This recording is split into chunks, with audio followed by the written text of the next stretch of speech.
Hello, gamer. How's it going? You feeling better?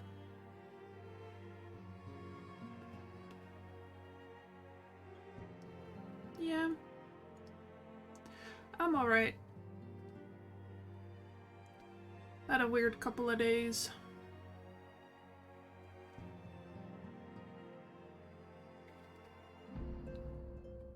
But I'm working on it, so no worries.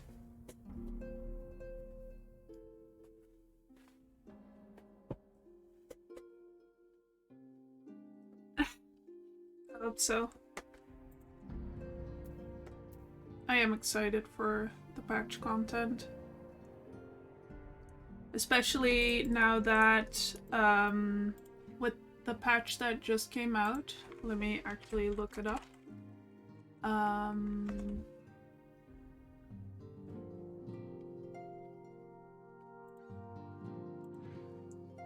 Dark Knight got some buffs. Let's see.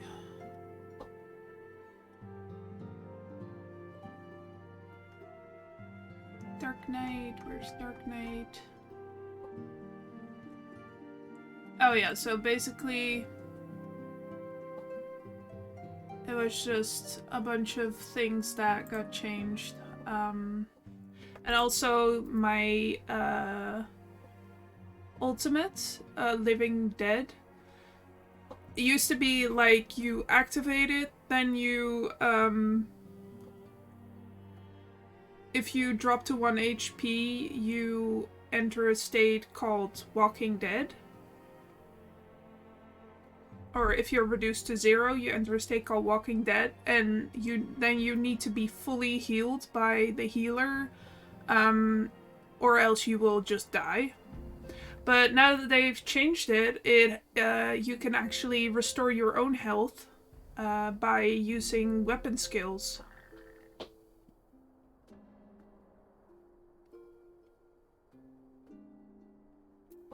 So you're not totally helpless anymore. So yeah, that's pretty nice. We might need it. Alright. Let's get going. Toshe, Kotz, it's good to see you. I hope your being here means you've had your fill of rest. More than my fill. Oh no! Oh, I'm so sorry. I thought I changed to it. Oh, that's embarrassing. I'm sorry about that. Whoops. Okay. I'm alright. Oh, by the way, I thought I had enabled this. And I enabled it. Not on the left side. Game overlay.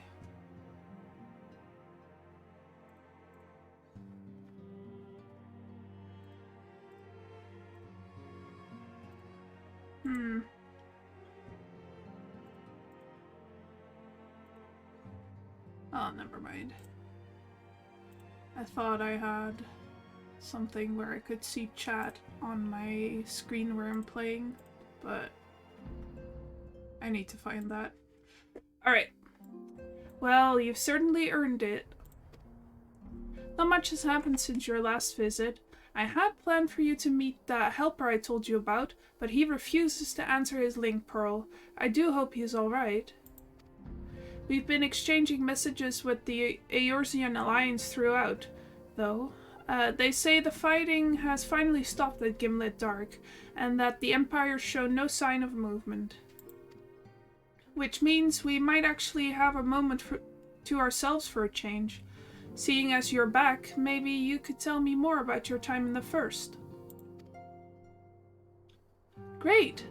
Oh, and if you don't mind, I'd like to ask Flamine to join us. She'll want to know what happened to Minfilia, and I think it's best she hears it from you. We'll meet you on the terrace at the House of Splendors. Oh boy.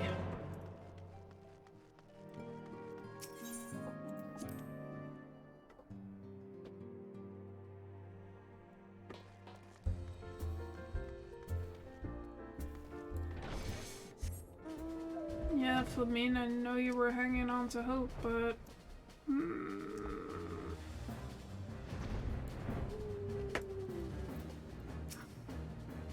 Blushay, my, it's been too long. The Taru did mention that I would be joining you, did she not?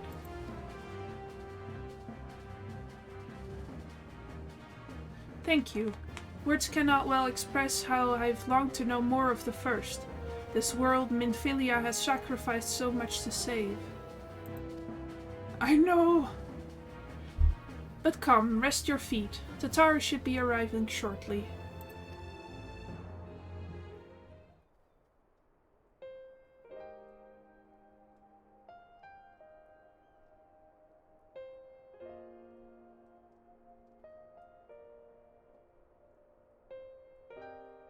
And so Minfilia chose to pass on her gifts to the next oracle, this girl who Thancred named Reen.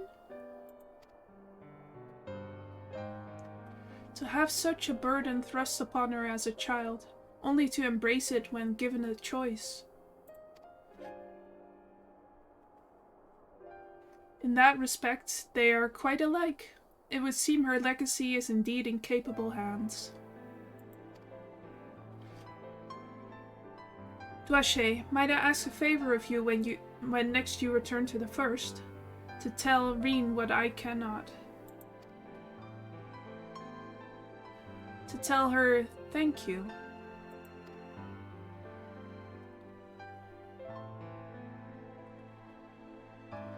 And I would offer thanks to you as well, for staying with her to the end. Begging your pardon, but could I have a word? Amen. Rial, I hope you're here to tell me you've received word from our helper. I wish. Nay, I've had not a peep out of him, and it's been a good long while now, too bloody long. On account of which, I'm going to sneak over the border and see if I can't get a signal to him from closer up. But what if they catch you? There must be another way. Well, it ain't as if we can ask Thancred to do it. Besides, I shouldn't have no trouble picking my way through Gimlet now the fighting's died down. Gods know there's enough shadows to hide in. And it beats waiting round here twiddling my thumbs. Any road, I just thought I'd let you know. Now, I'd best be... Ah, I nearly forgot. Kral's at the stones, and she wants a word.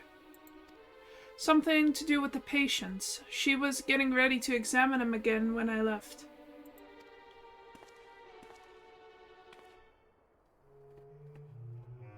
We'd best head back then. I'm sure it's important. This music always means trouble.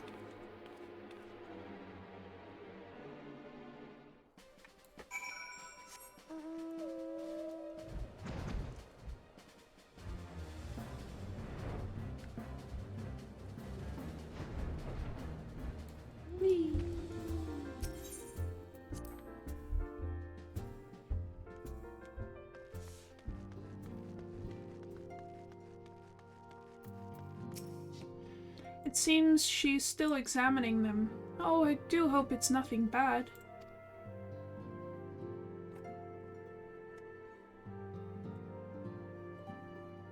Will Kral also be getting that same achievement? Maybe. You're here. Good.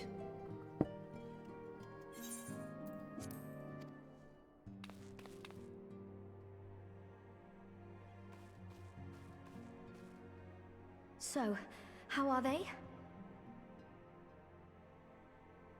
Still locked in slumber, but otherwise in good physical health. For the present, at least. For the present? Oh no, is something wrong with them? I'm afraid there may be. I summoned you after detecting faint signs of instability in Thancred's corporeal ether. But subsequent examination suggested all 5 might be affected. And when I examined them just now, my fears were confirmed. Tellingly, the degree of instability varies between them. Thancred exhibits the most notable signs, followed by Y'shtola and Urianger. The twins' ether, meanwhile, remains relatively stable, but there is a change there too if one knows to look for it. Hold on. Isn't that the order they were called away in? Indeed. Which leads me to believe the instability will only increase with time. Though I can but speculate, I fear this may be a symptom of a weakening link between body and soul. By the gods! What happens if the link is broken? I cannot say for certain. This is all unknown territory to us. Yet whatever happens, it cannot be good.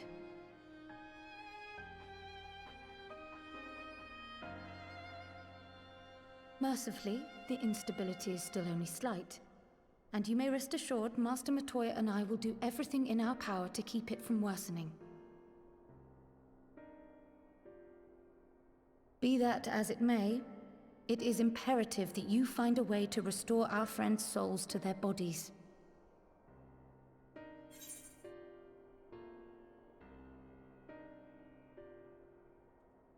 Leave it to me.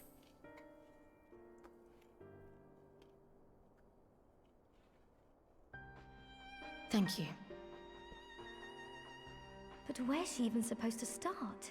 We had the greatest minds in the realm hunting high and low for an answer, and they ran out of places to look.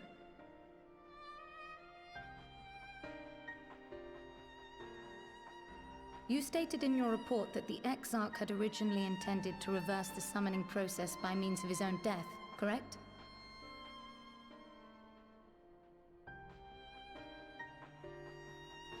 Raha always was a reckless young fool, ready to die for the first righteous cause that came along. His plan might well have worked, but I for one am glad he never had the opportunity to see it through. Even if it does mean our friends must remain stranded a while longer. There is another way, I am sure of it. And the key lies with him, with the Exarch. Pray return to the First and apprise him and the others of the situation. We, meanwhile, will do what we can from here. And, if the fates are kind, we will have good news to share upon your return.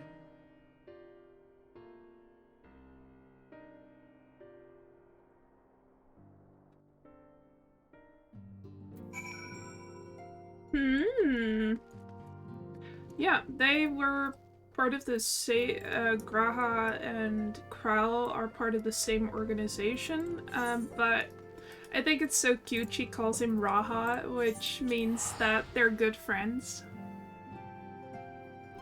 Or just very close, you know? I think that's very sweet.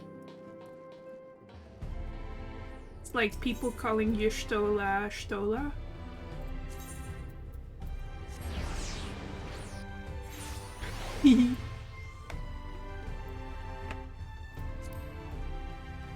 The Lala Kitty Alliance.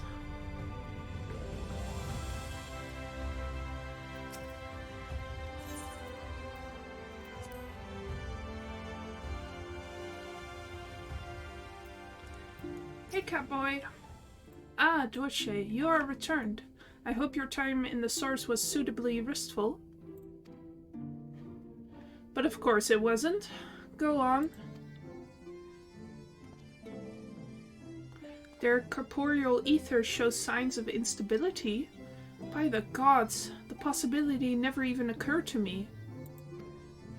If you have returned in the hope that my research has yielded a solution, I fear you will be sorely disappointed.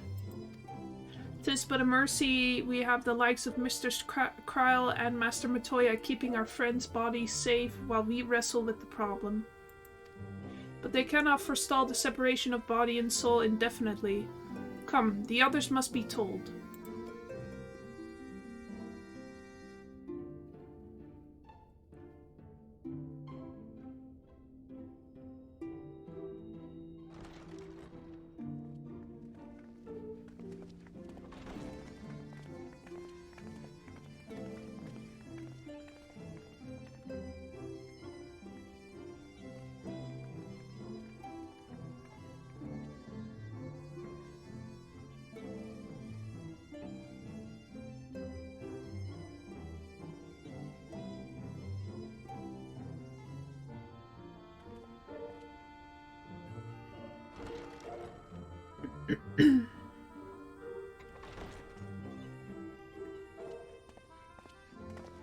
Pray excuse my late arrival. Will Thancred and Reen not be joining us? Nay, milady. With apologies to all, they beg leave to pursue their investigation of the empty to its conclusion. Should matters here demand their presence, however, they did assure me that they would make themselves available. Yes, of course. Then let us proceed.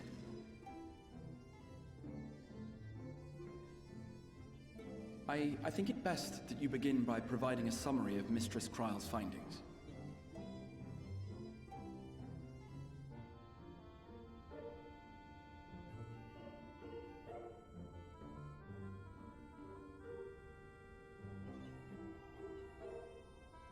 I suppose it was only to be expected that some change would occur.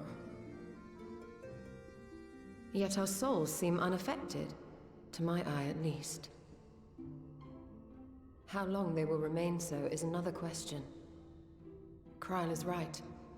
It is imperative we find a way to return to the source. Perhaps an explanation of the method by which I brought you here will yield some inspiration. Ere I begin, it must be noted that I am by no means a gifted mage. In order to employ powerful magics, I must rely upon the Crystal Tower and its boundless reservoirs of energy. The magic that summoned you was no exception. 'Tis a singular spell, adapted through painstaking effort from the technique that transported me to the first. To use an analogy, it works by cutting a hole in the fabric of reality. A hole tailored to the object of summoning, through which it and it alone may pass unscathed. Though I succeeded in creating said hole, I failed to latch onto my intended target. Instead of you, the spell found those close to you, and ended up summoning them in their incomplete state.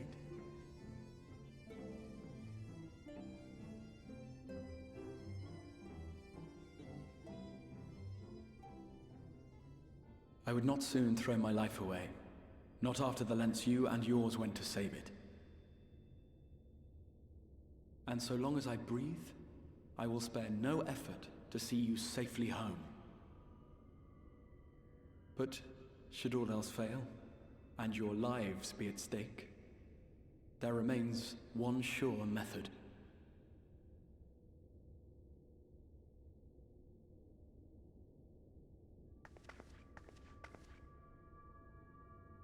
Oh! What was that for? How can you even entertain such thoughts?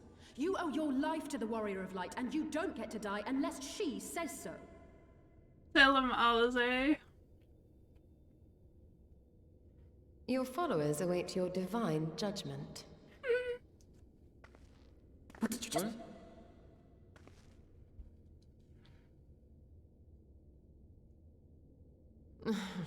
If the two of you have finished, perhaps we could return to our discussion? Rather than dwelling upon the multiple failed attempts at transference, I think it would behoove us to focus on the solitary success.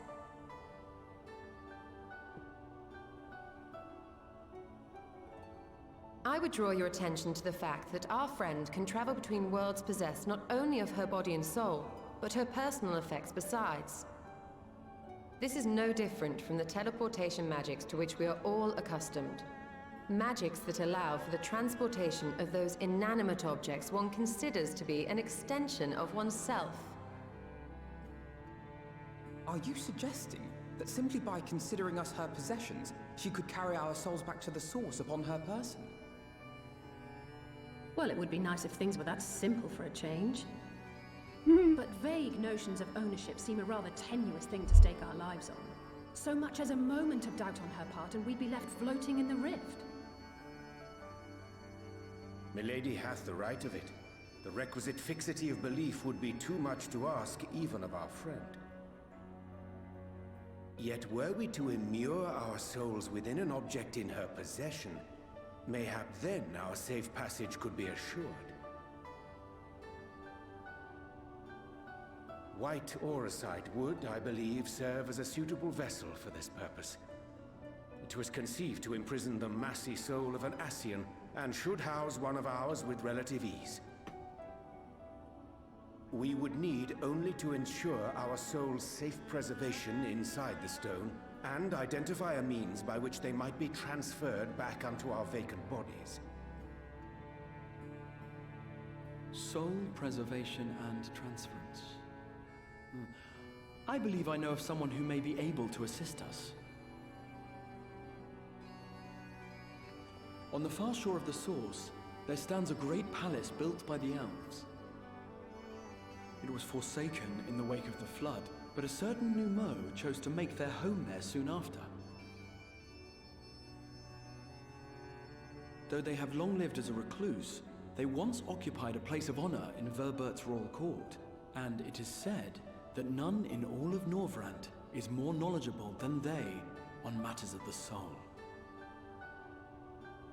Well, I've no objection to seeking a helping hand, but if they've gone to such lengths to hide themselves away from the world, what makes you think they'd be willing to lend us one?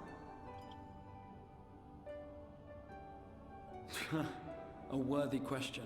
Years ago, I myself tried and failed to solicit their cooperation in the battle against the Sin Eaters. No sooner had I begun to make my plea than they unleashed a swarm of their familiars upon me. Unlike me, however, you have curried favor with the Fae folk. By that merit alone, I am hopeful that they would grant you an audience. They may still be inclined to turn you away, of course, but if their knowledge might feasibly facilitate your return home, we have to try. I'm gonna call upon Fail again. They don't want to cooperate.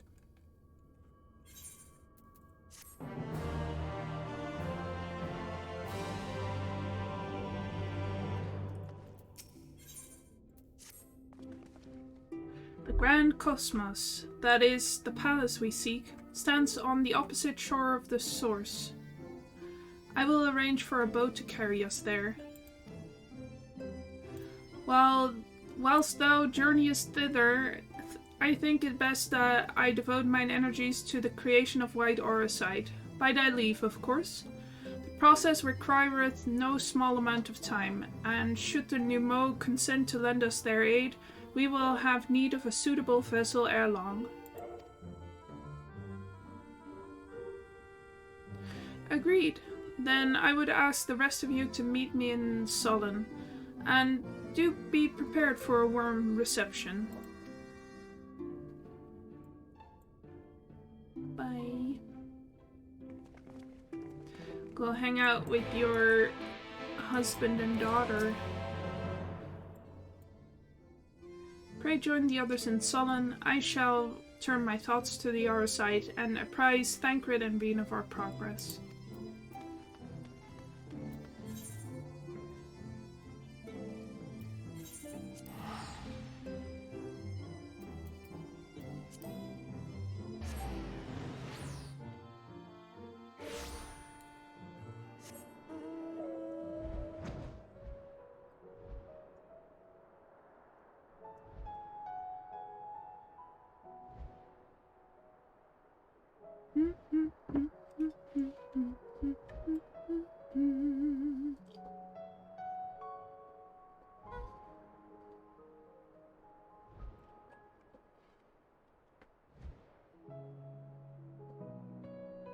Yeah, I just finished today.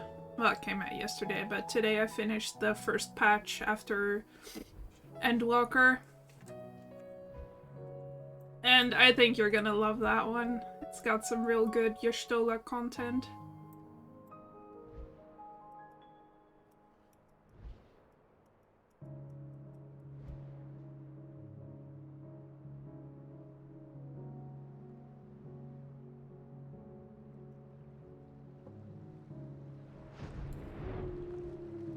I do.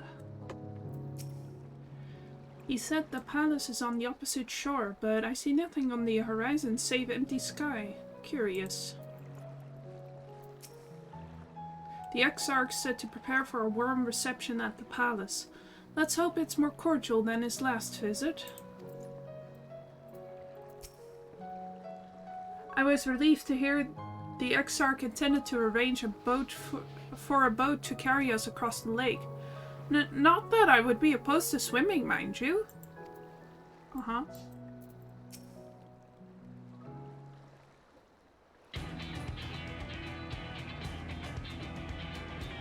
As I told you before, I had scarcely set foot on the palace grounds when I was set upon by our host's familiars, and I expect our reception today to be no different. Which is why I propose we march through the main gate, weapons drawn. I'm sorry, but are we not here to petition for assistance? You can't honestly think barging in looking for a fight is going to persuade them. Actually, I believe the Exarch may have the right of it. They have no doubt poured a great deal of time and energy into their creations. Were I them, I should be most interested to meet with those who could overcome my defenses. As would any true seeker of knowledge, and there's little we can say or do to convince them to help us if we know nothing of their character, nor less why they chose to hide themselves from the world. But if we can seize their interest, mayhap we can earn ourselves an audience.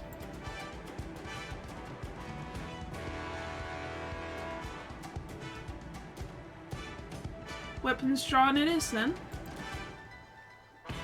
Though I must say, Exarch, you seem to be enjoying all of this.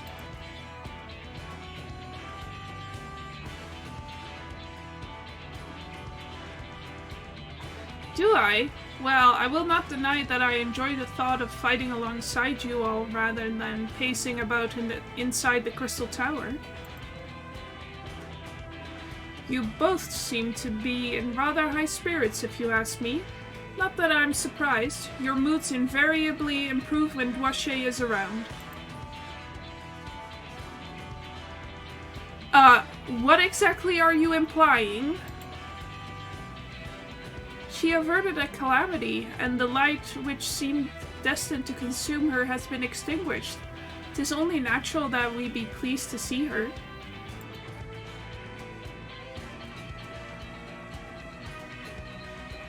Yes, well, you will have plenty of time to celebrate her good health after we finished here. Oh, of course. Then let us proceed to the palace.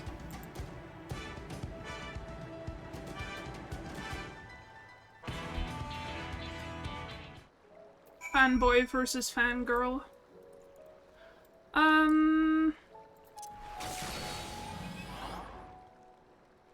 Let's see if there's anyone who wants to do this. Wait.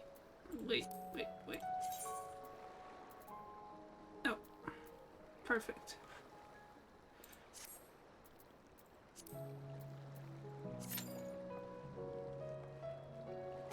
Oh, I fell in the water. Whoop.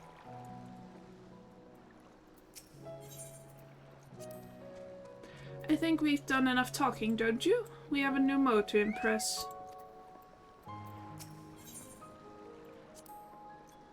I can but imagine what manner of beasts keep guard here. No doubt they will afford us scant opportunity to explore the palace. A pity.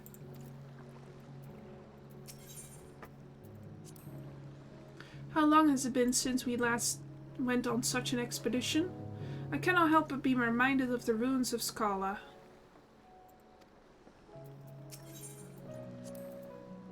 "'Tis good to be here with you for a change. Whatever you would have me do, you need but say the word."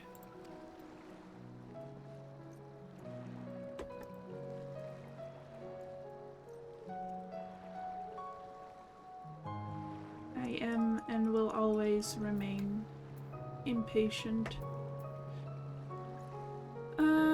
Where's Grit?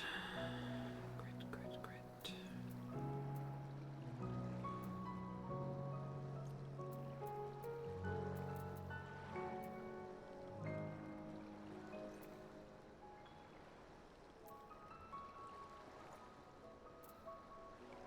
Do I not have that?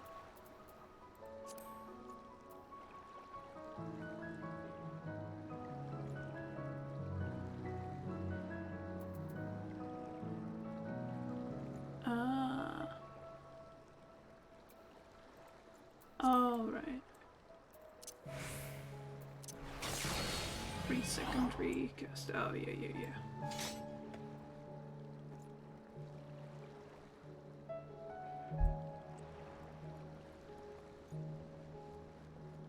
Chocobos.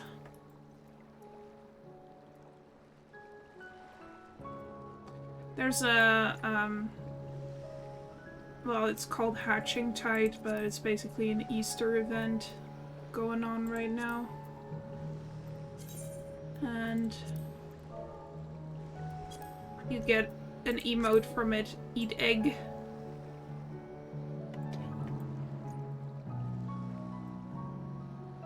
Boiled egg. Delicious.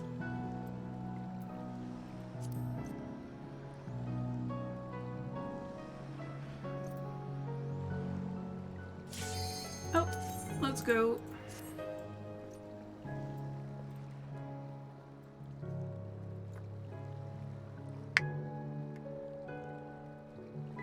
Yeah, I also have bread.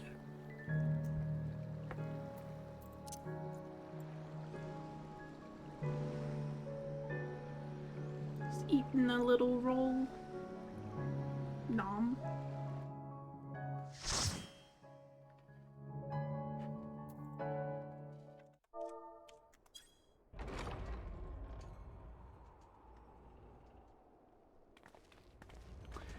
Look at the little Lala.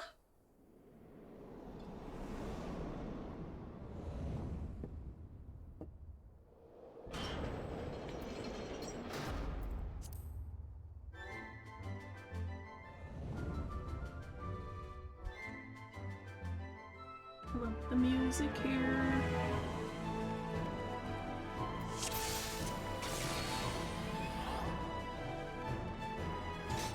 Should you value your lives, you will quit this place at once. Now be gone with you.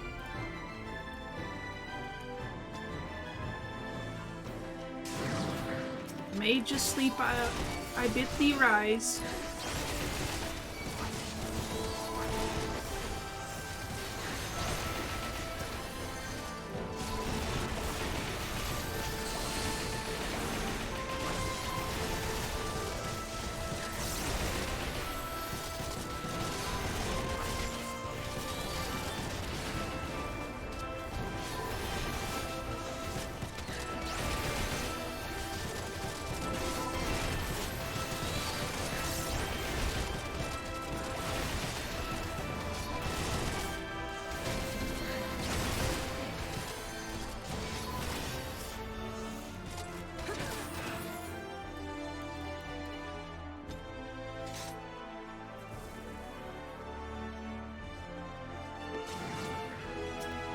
Bring unto them a swift demise.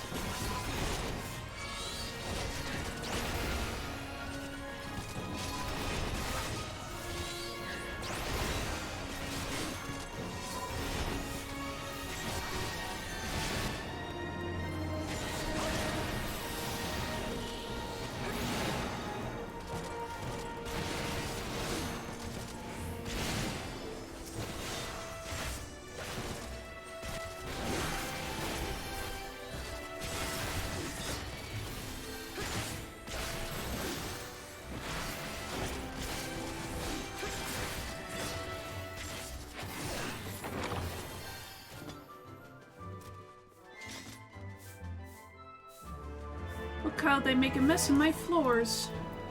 Oh, what was the rest of that? Swish and flick, my lovely. Swish and flick.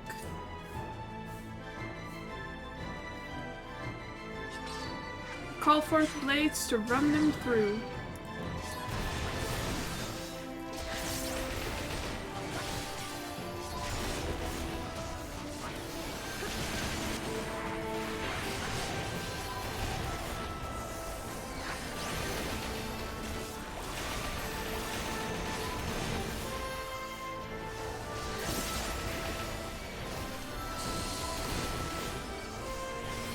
A lot of stuff on my screen right now.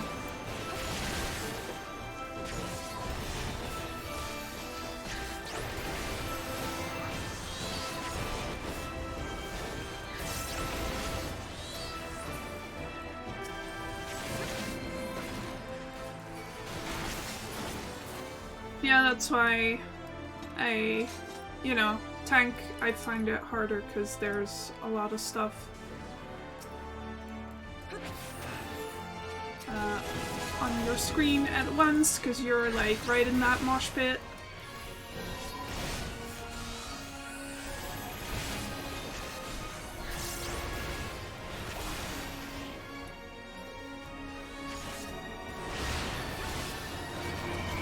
Let's go, Frey, let's go!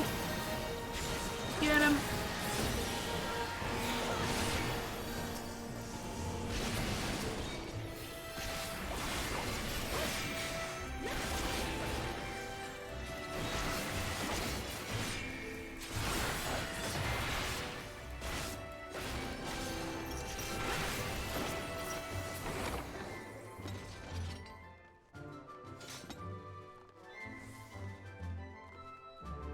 If you insist on making a mess of my palace, then you leave me no choice.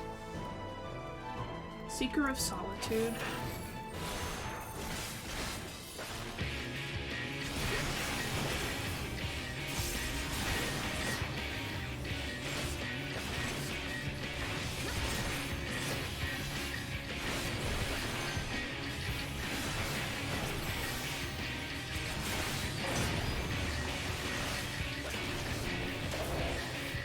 Oh, my lovelies, there's filth up once for cleaning.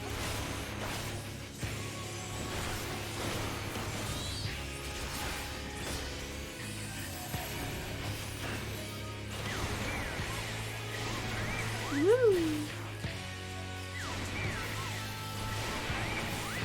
Whoops!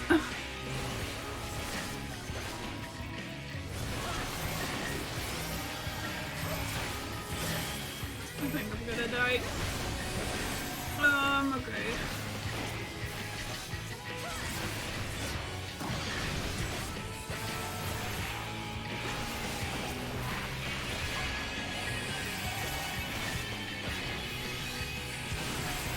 This might be a problem though.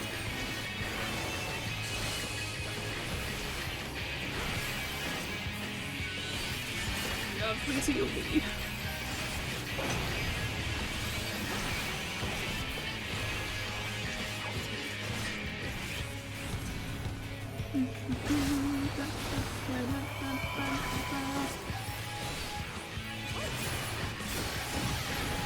Next melee, baby.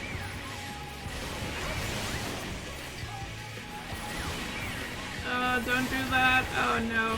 I'm collecting bone stacks like they are candy.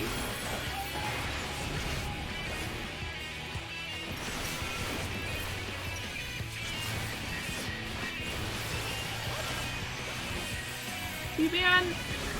What? It's okay, boom, reset.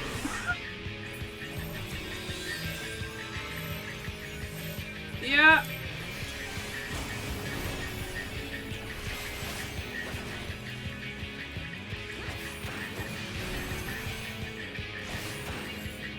Come here. Hello?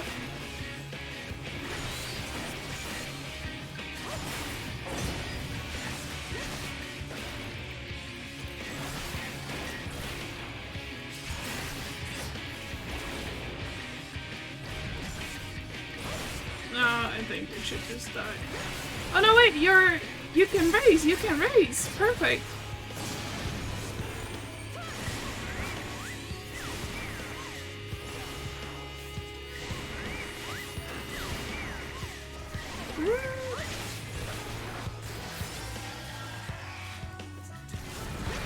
no, they're dead. Just kill me. Thank you. Haha!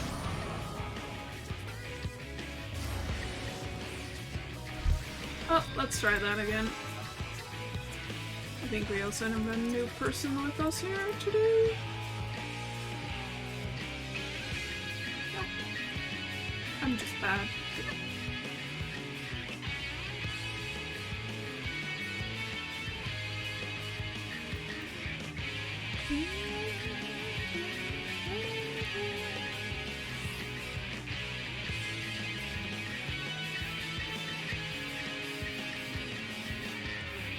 Oh boy, is it gonna be one of these?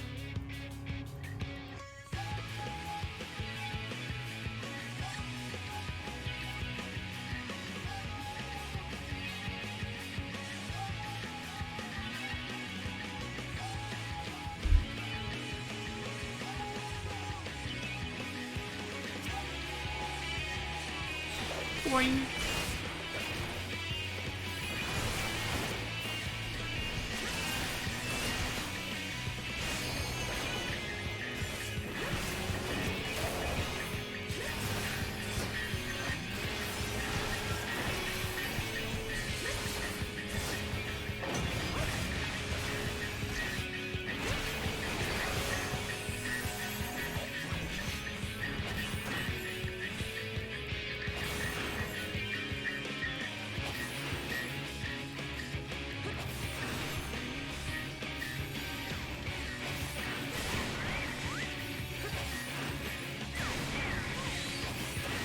Oop.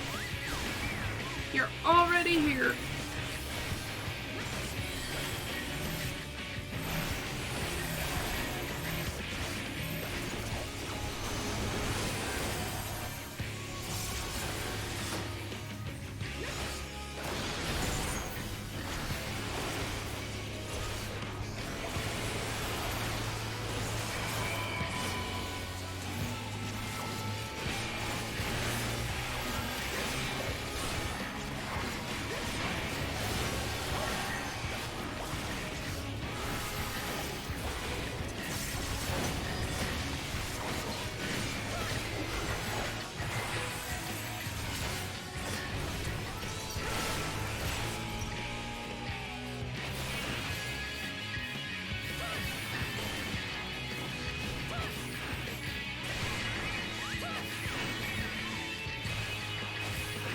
Go there. Oh, I thought you were gonna die. You're okay. Move!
Go free.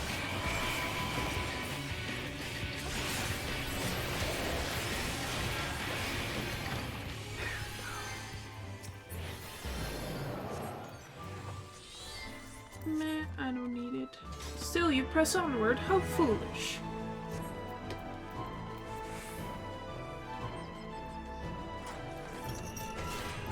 With wings of dreams, I bar thy path.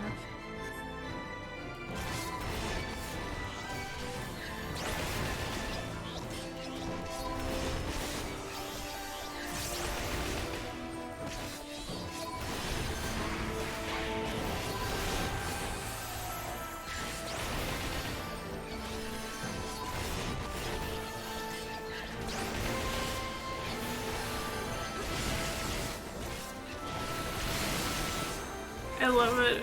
So much.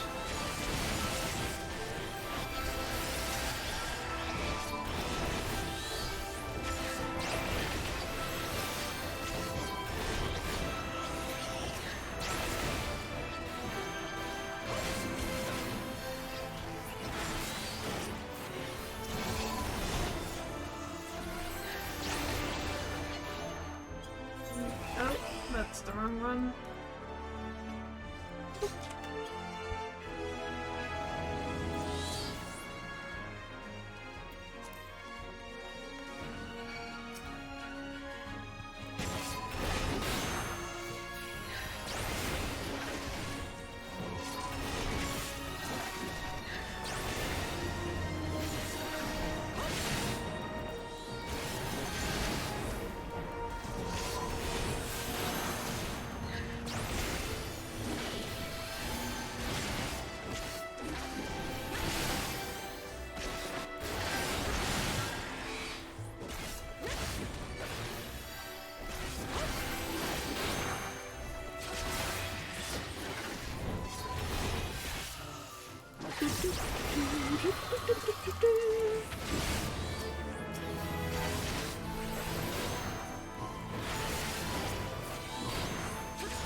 Blow up right now.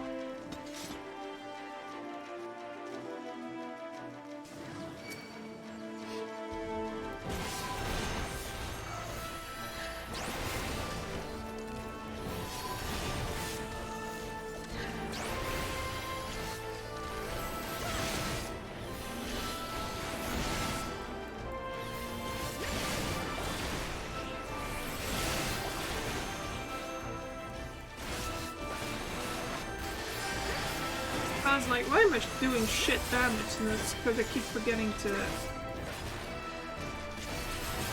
keep my darkness going.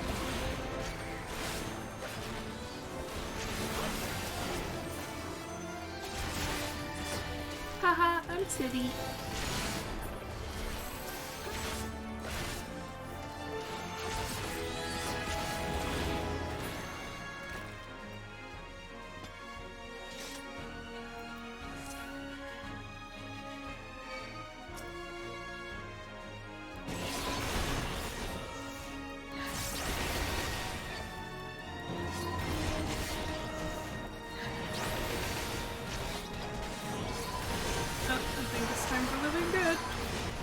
Mind.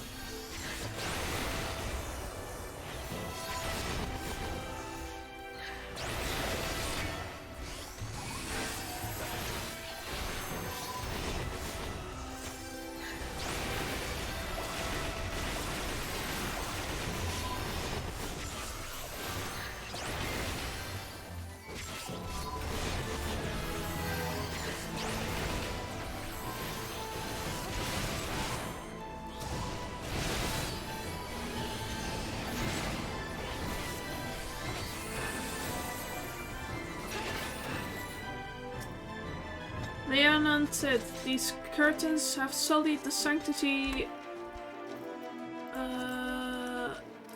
of your garden. They must be dealt with. Come then, little ones, let me show you the delights of my garden.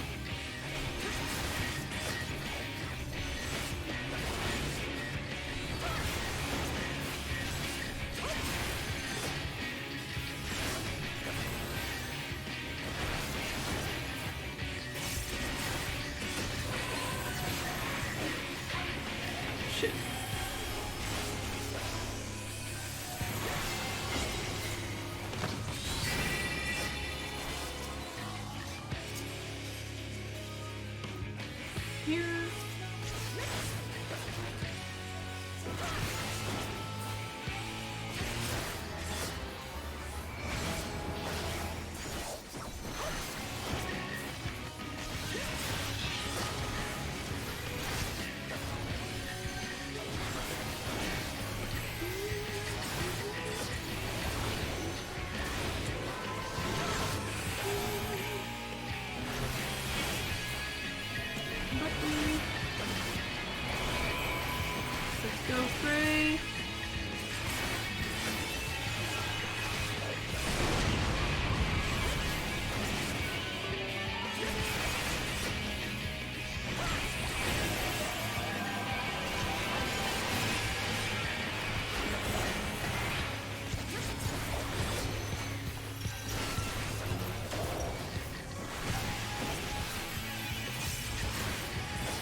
my children, grow. Show them the glory of your something.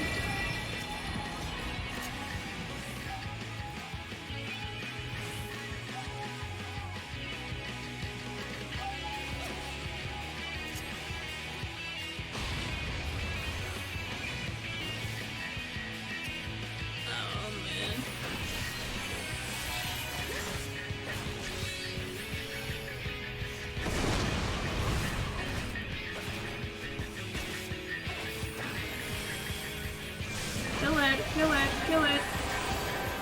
Kill it! Oh my god.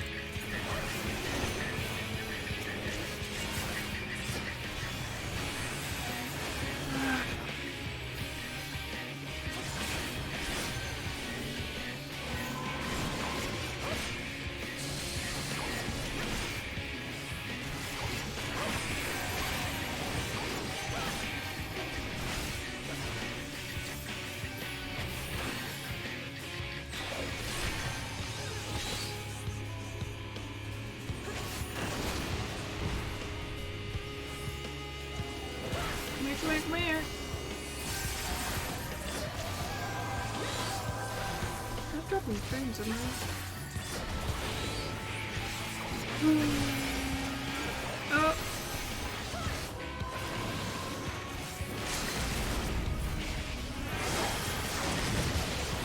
There we go. I shall bloom again.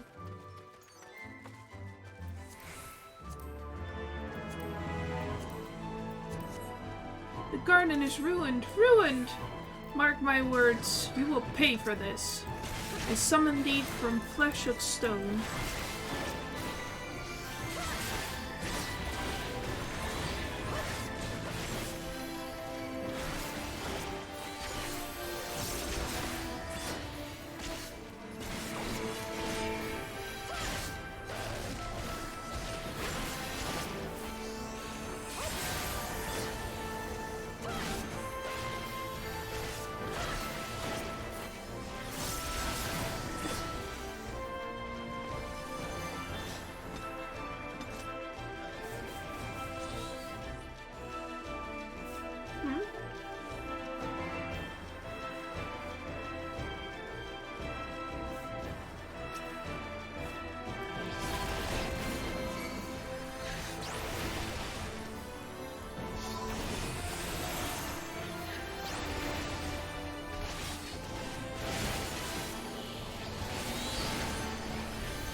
Why do you persist? Why will you not leave me be?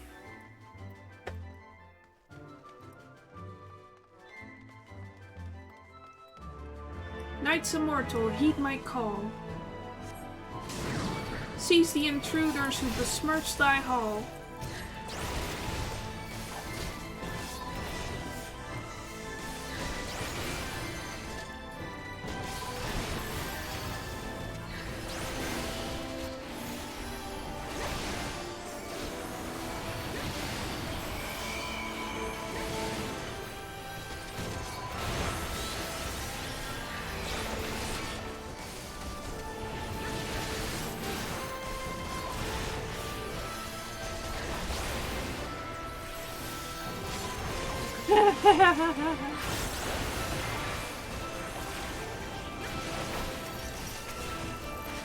Yeah, instead of a spam call, you just get some rando breaking into your house.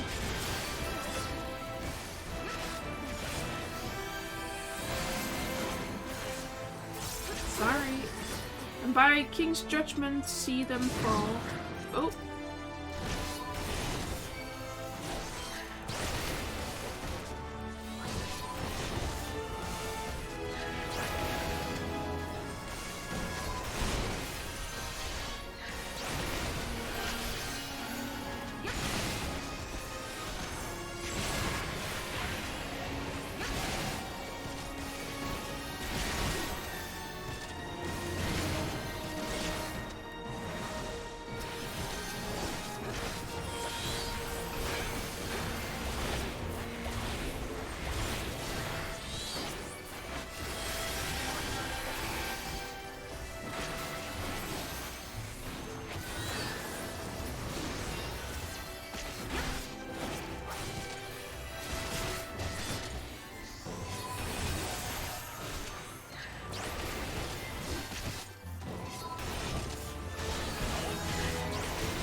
Boing. Boing.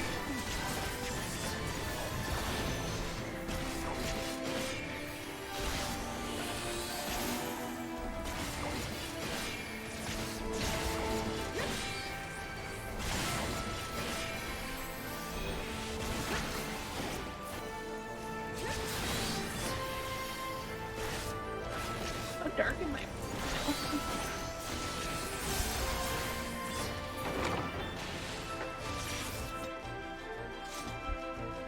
Nope. Treasure chest.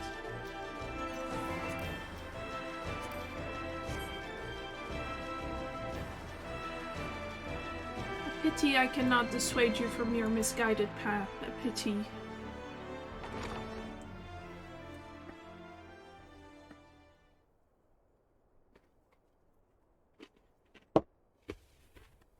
You have sullied these halls long enough. Come, Lucas, our guests yet want for company.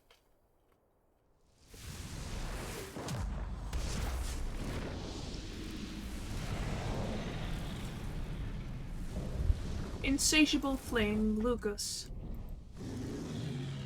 Big boy.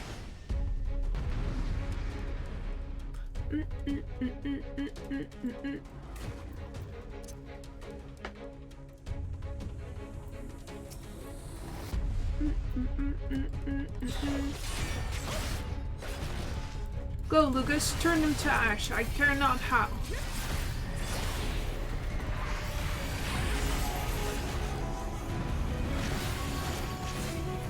Scorching right. With the ability name, you dingus.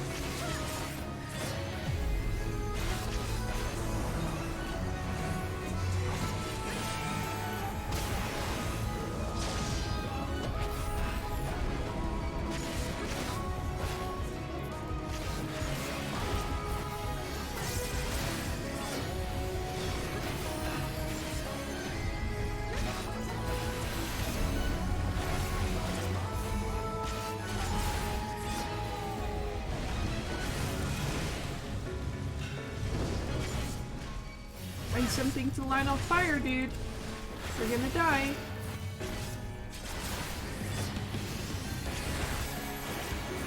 What are you doing?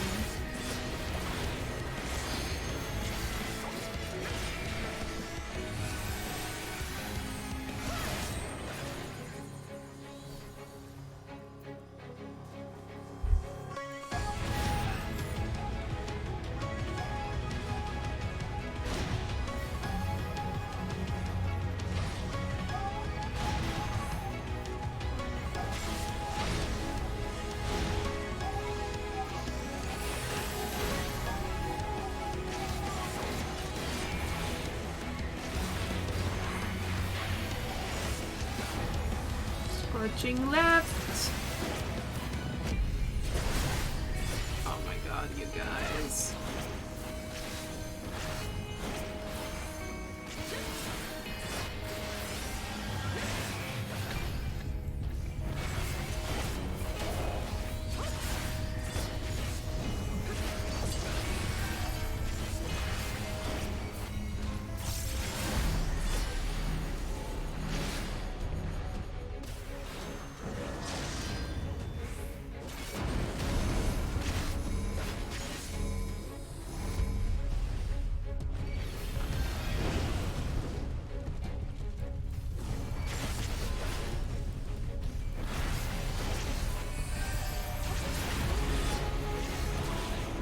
Yeah, it's some very nice effects.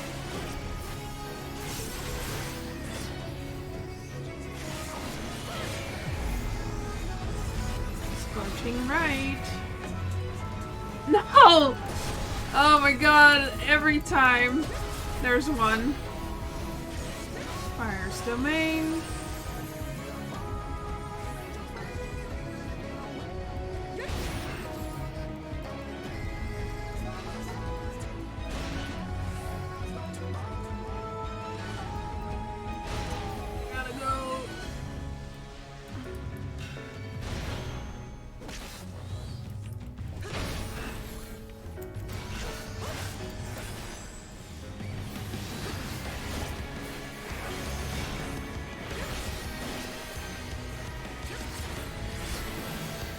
come here, man.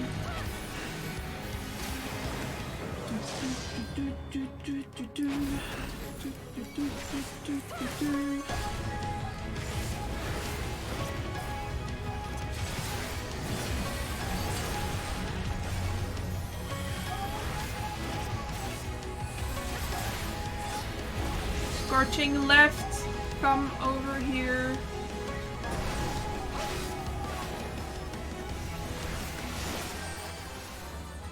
Thanks.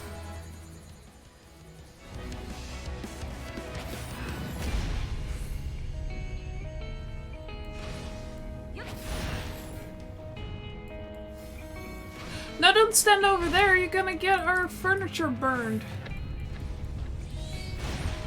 Oh, God.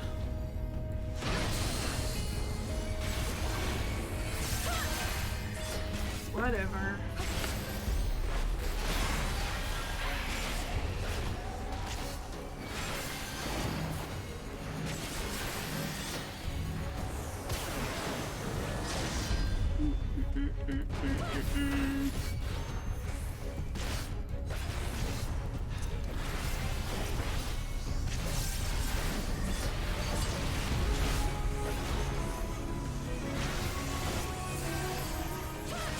DPS, limit break.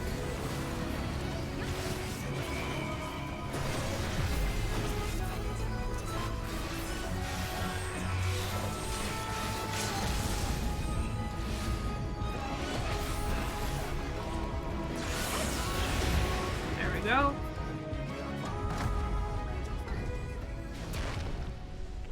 I have a macro set up for that.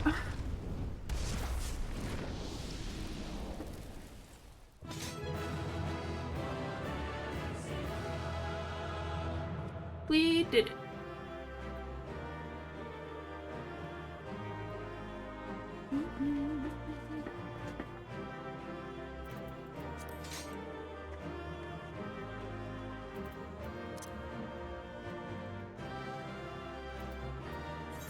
Let's give it a recommend to the healer. I don't need that.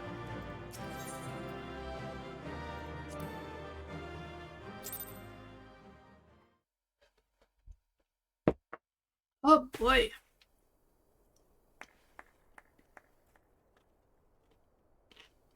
Good job, That team. was my fiercest familiar. Oh, impressive.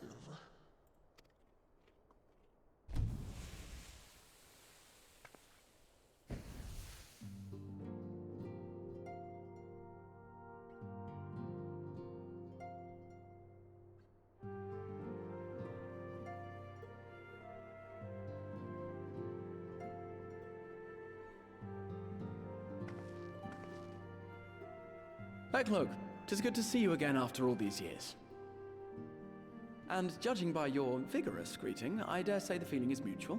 To be sure, a simple shake of the hand would have sufficed by way of welcome, but I shan't complain. But you must be wondering as to the purpose of our visit. We come to beg your assistance in a most urgent matter.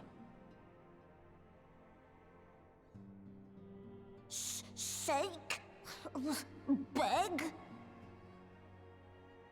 Our comrades' very souls are in danger. If we are to save them, we will need the benefit of your unsurpassed knowledge on the matter. Please, will you not sit and hear our plea? Oh, how dare you! How dare you speak thus in my presence! It was to escape such words of temptation that I hid myself from the world of men. You are sinners, one and all, and I swore never again to have any part in your affairs. I can only imagine what terrible events forced you into a life of seclusion. But I know that the Numo are a good and noble folk. It is not in your nature to turn a blind eye to the plight of those around you. And in treating with us, I am certain whatever mistrust you feel for man will begin to heal.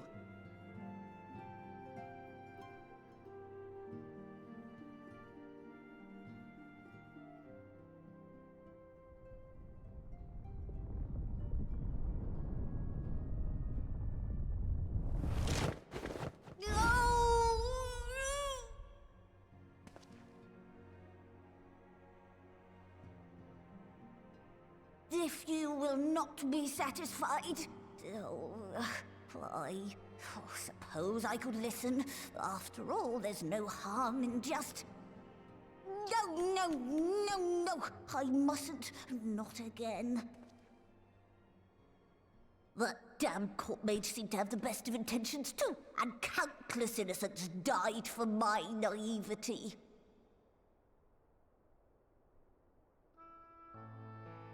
Oh, you know not what you ask of me, what horrors my knowledge has wrought.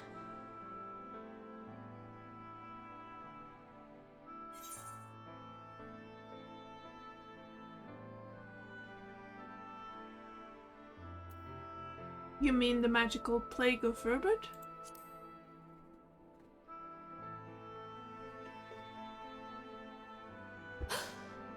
You know of the plague? Then you know how dangerous soulcraft can be. Instead of saving your friends, you risk damning them. Are you sure you're willing to take that chance?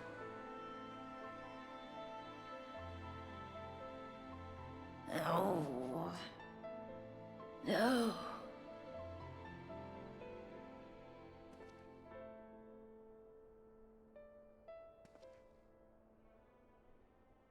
Oh, very well.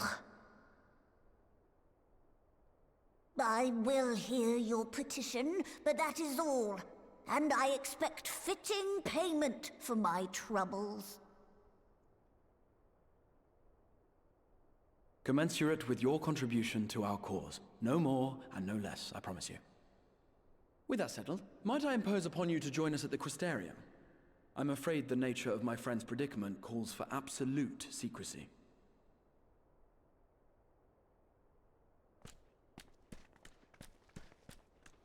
Tippy tippy tap tap.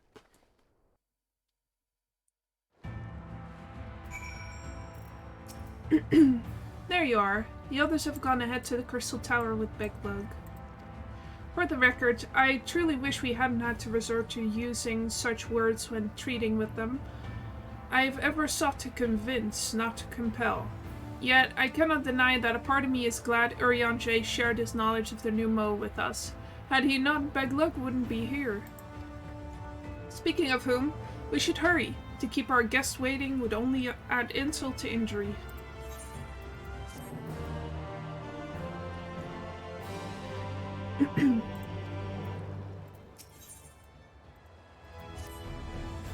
We mustn't dally here any longer, Dwache. If Beglug is to hear the truth of our travails in the first, you of all people should be present.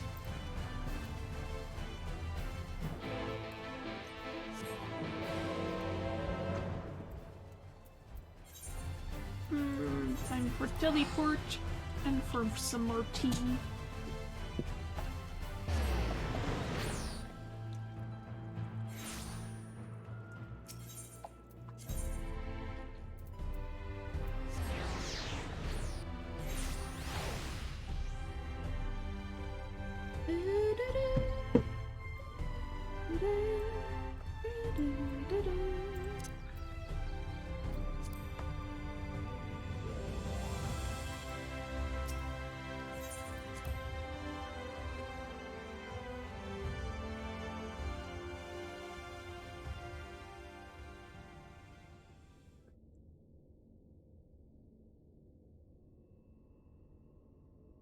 It's the winter tea, and it's delicious.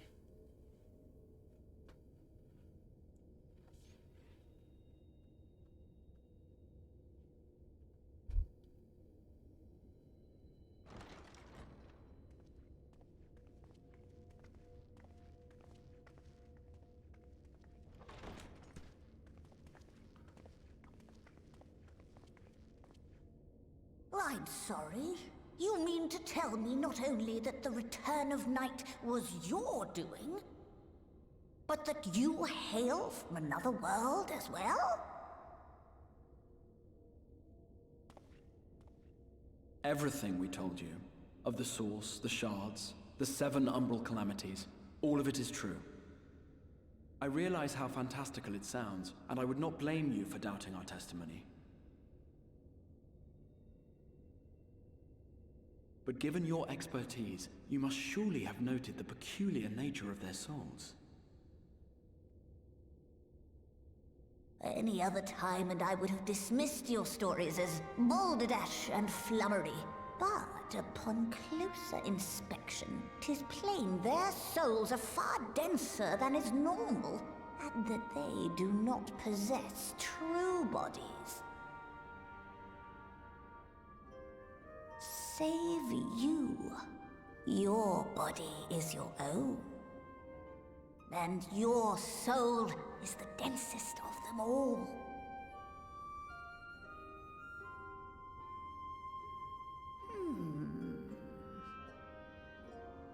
As I said before, were it not for their heroism, the skies over Norvrant would still be awash with light, the realm yet at the mercy of Vorthri and the Sin Eaters.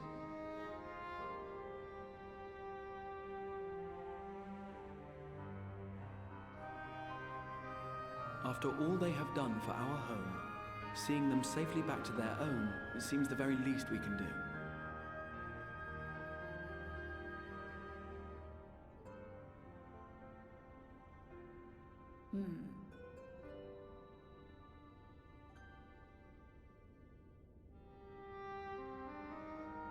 Your tale is intriguing. Yes, very intriguing indeed. Simply to hear it is fitting payment in itself. As for your friends, I can but agree. Their valorous deeds on behalf of Norvrant are deserving of recognition, of their own fitting payment. You will help us then? I will. I would see my knowledge put to good use for a change. I do have one condition, however. I am not the spry young Numo I once was. As such, I will require assistance in my fieldwork and testing. It would be our pleasure. We'll be laboring for our own benefit after all.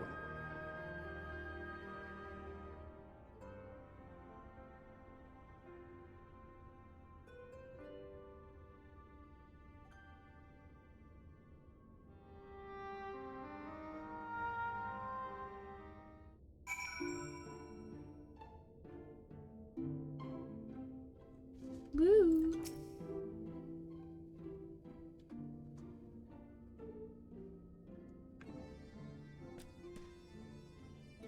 You have spun quite a tale. But tell me, have you given any thought as to how you might return to your world?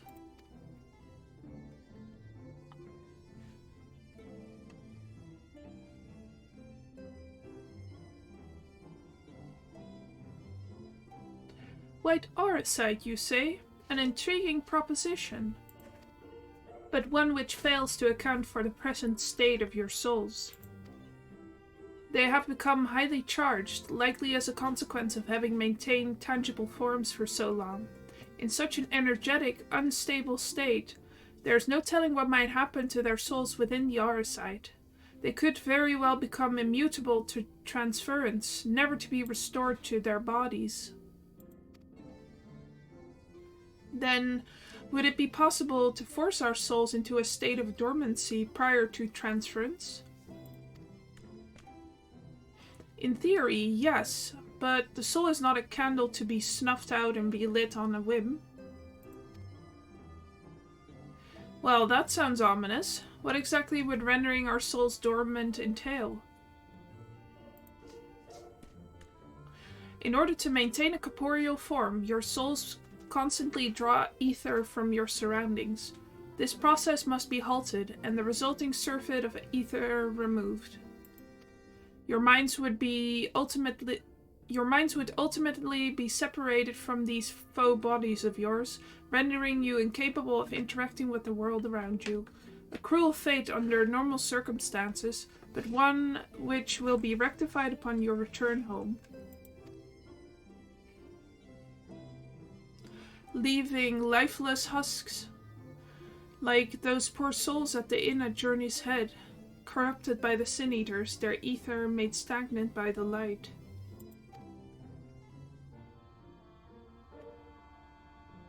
corrupted, stagnant. Might I see these unfortunate individuals? Why, do you think you might be able to help them? I might, or I might not, but I shan't know for sure until I've seen their condition firsthand. Then I would be glad to take you to them, on the understanding that you won't do anything which might increase their suffering. It was my faith in man I lost, not my compassion.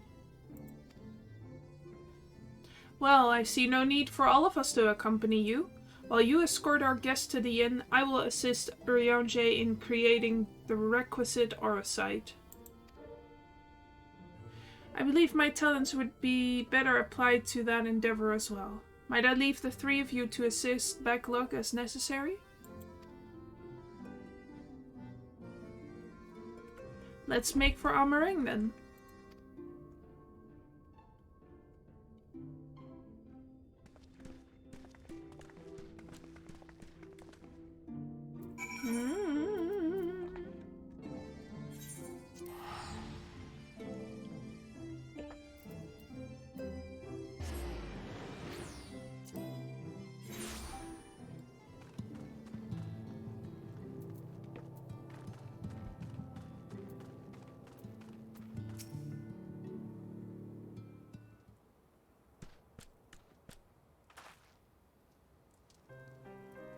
So this is Halric, is it?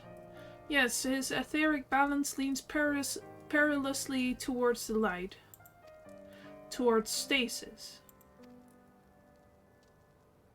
What do you suppose will happen to him? Not too bright, are you, boy? The same as all poor souls corrupted by the light. He will become a sin-eater. You don't know that. We've defeated the Wardens and banished the light from the night sky. Halric was completely unresponsive before, but now...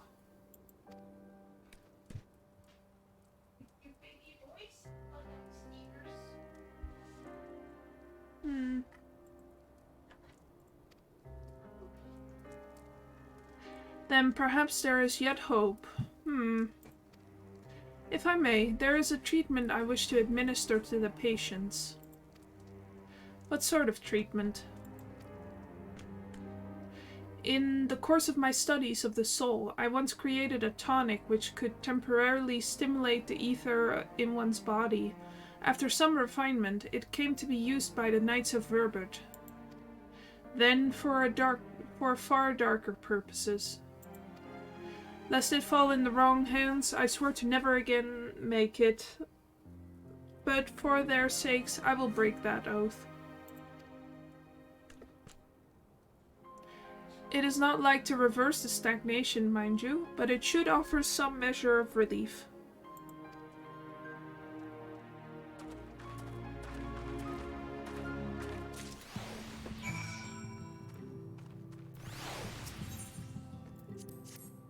Tonic.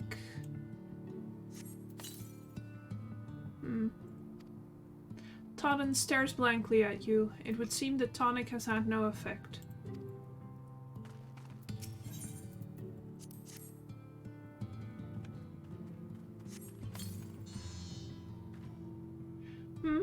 What is this warmth I feel in my chest?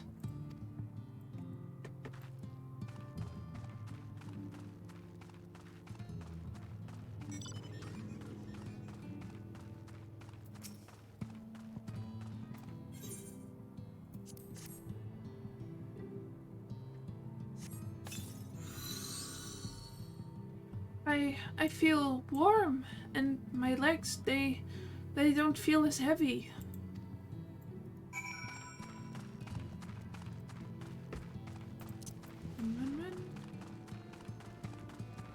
Park your car elsewhere.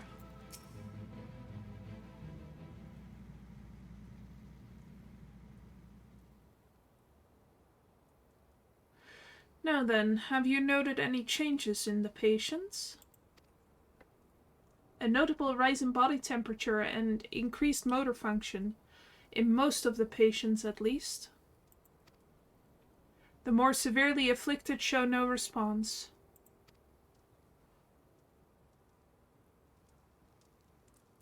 As I feared then. 'Tis true that with the restoration of night, the corrupting influence of light will no longer grow. And yes, their bodies will naturally return to equilibrium given time. But this holds true only for their corporeal ether. Their incorporeal ether, that of the soul, is not so easily mended. Which is why those in the later stages of corruption, like Halric, appear unaffected by your tonic. Precisely.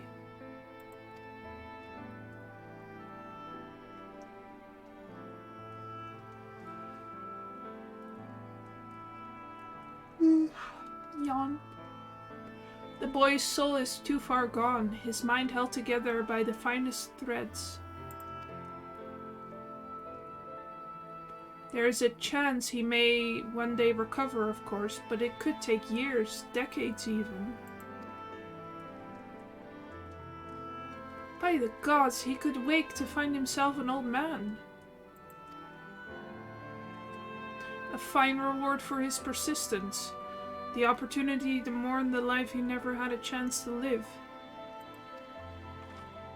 No, there must be something we can do. Look, I realize this is not why we petitioned your aid, but do you think it possible we can find a way to hasten their recovery? Maybe. Yeah, they're so sweet, right?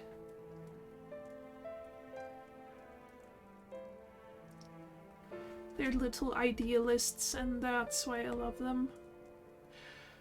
Nor do I think it impossible that in treating them, we might learn something of relevance to your own predicament.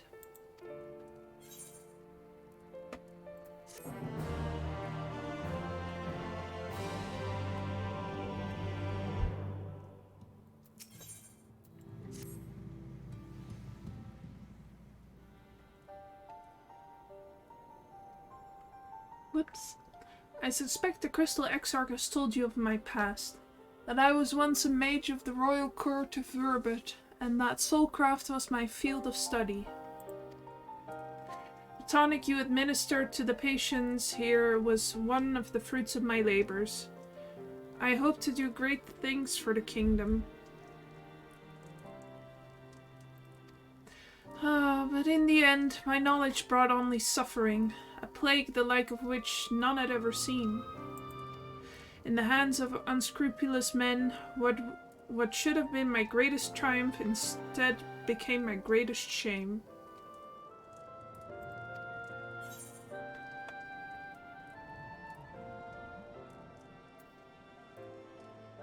At least the warriors of light brought those responsible to justice.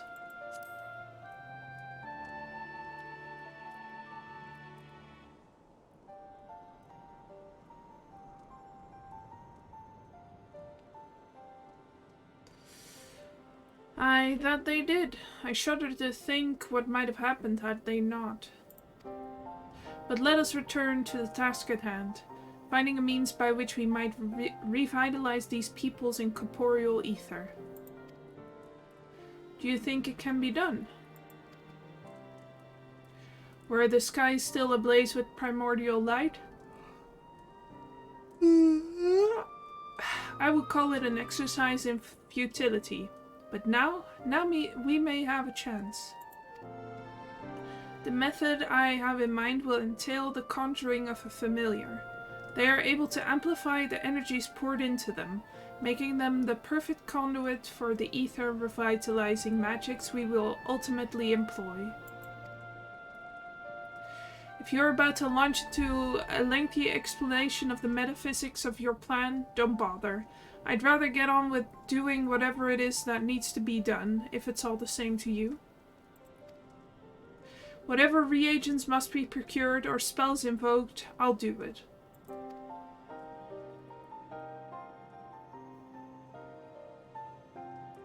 I admire your spirit.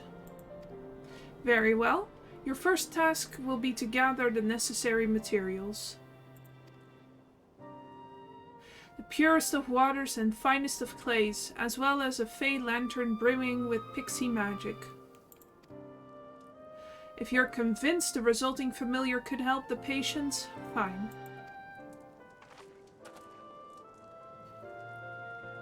Alphino, the watering clay will be simple enough, but I think you know what we'll have to do to get the lantern. You don't mean... The pixies took quite a liking to us before. If we humor them with our company, I'm sure they'll be willing to help us. Fine. We'll pay a visit to Ilmeg, though I never thought you would be the one to suggest going back there. I'm impressed you've been there at all, let alone befriended the Fey folk. Oh, while you're about it, seek out the Numo of Plany. They will be able to supply you with water suitable for our needs. Right, let's get this over with, shall we?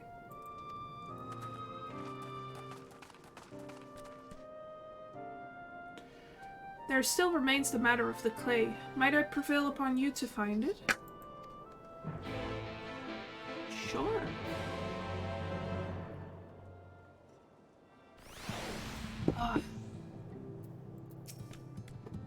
Clay from Amareng would likely be best.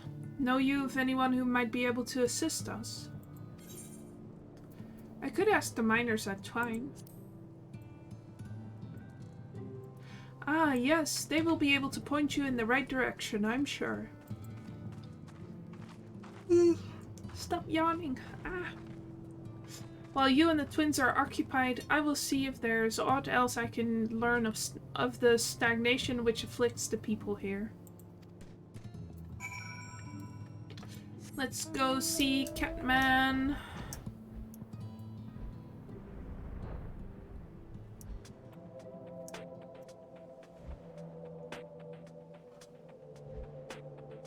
Lion Man, I guess.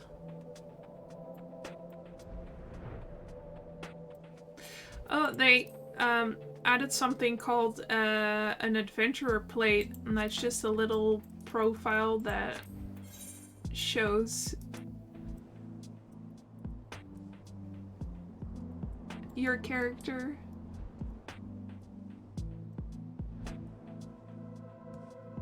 Yeah, I love it.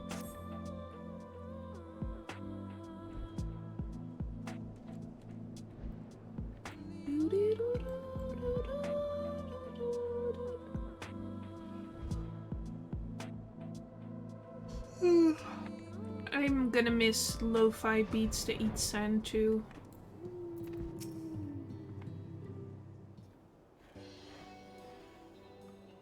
Toche, well, what a coincidence. You've come at a good time. We've just this moment finished repairing the Talos and trolley you lot took to Nabatharang. The trolley was no trouble, but the Talos would have been another matter had we not had a visit from Master Chai.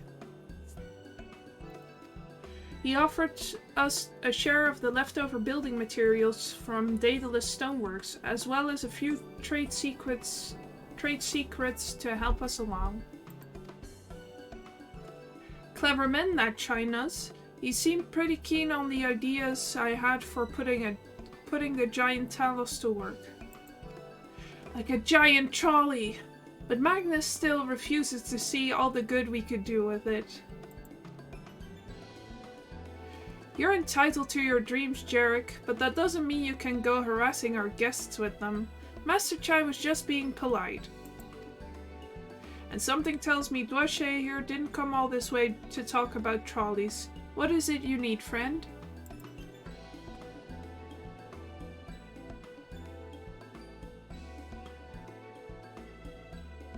I see, and this familiar requires clay from Amareng. Well, look no further. If anyone can find you some quality clay, it's us. Saying that, it isn't exactly a commodity nowadays, but there must be some lurking somewhere or other, waiting to be dug up.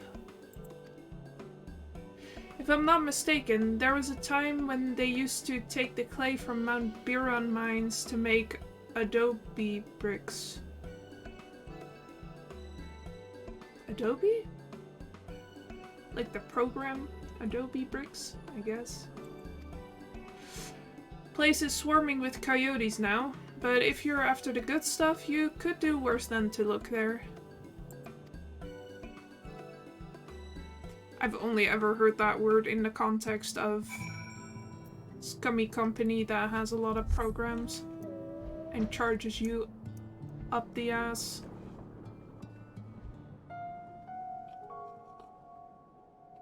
Or out the ass.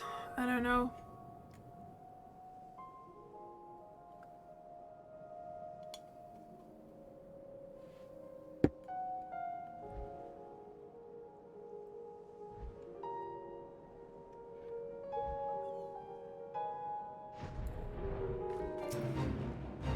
I don't want to do a fate. Leave me alone.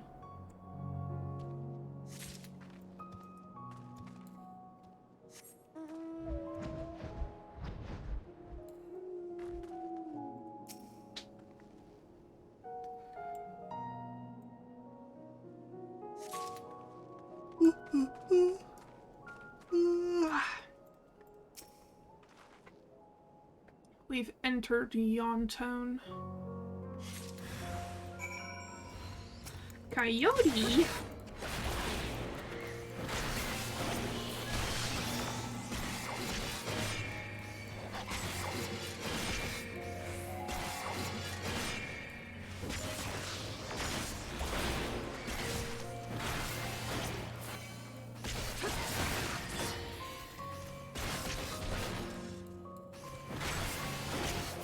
I really enjoyed the side stories, but I'm happy to be back into the main story now.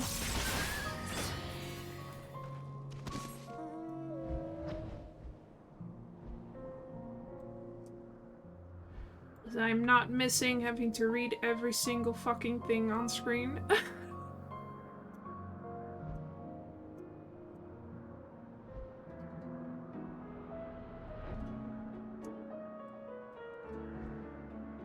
Like when the first cutscenes was voiced and it started, I was just like, oh right. Yes, voice acting. I love voice acting.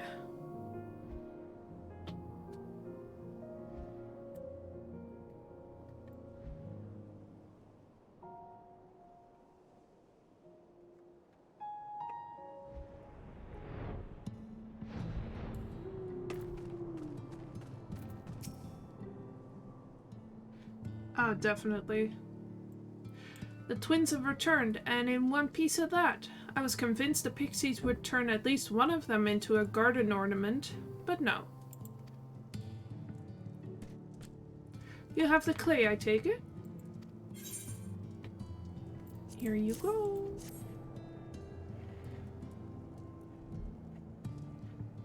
Wonderful. We need but combine the clay and the water, then heat the mixture with the Fey lantern. After that, it will be a simple matter of settling upon a suitable form and performing the necessary incantation. Becklug, I have a question. In the event that we had need of this spell and you weren't around, would it be possible for another to perform the incantation? Assuming they possess the requisite skill, yes? Halric and the others have suffered so much, and I swore to do everything in my power to save them. If there is a chance this spell could do that, I would be the one to invoke it. Mayhap you should be the one to do so. A deeper understanding of the subject's physical state, combined with a strong desire to help them, can drastically increase the magic's effect. And you are plainly more familiar with these people than I. I dare say there are few in all of Norvrend more dedicated to finding a cure. Is that not so, Doache? Absolutely, she's the best girl for the job. I'll give it my all. For Halric, for Tesleen. Then we are all of a mind on the matter. Alice shall be the one to conjure the familiar.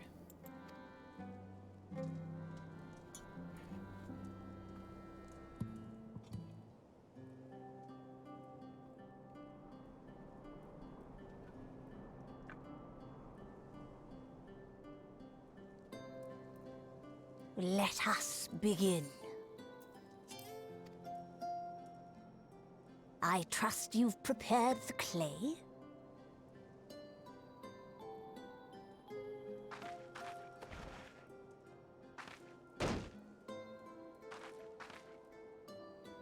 Very good.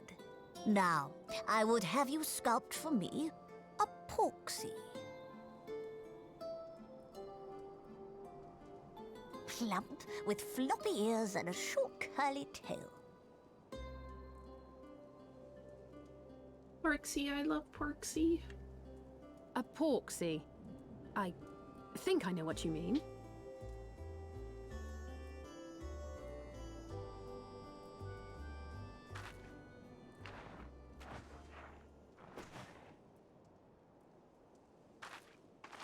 There we are.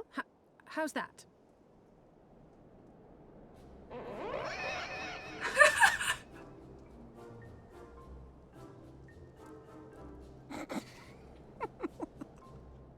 Well, it is certainly creative.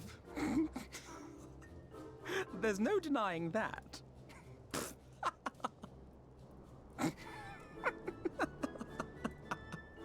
Yes, I'm no artist. Very funny. Pay him no mind, child. Though it may look like a grotesque parody of reality, it is what the invoker believes that matters.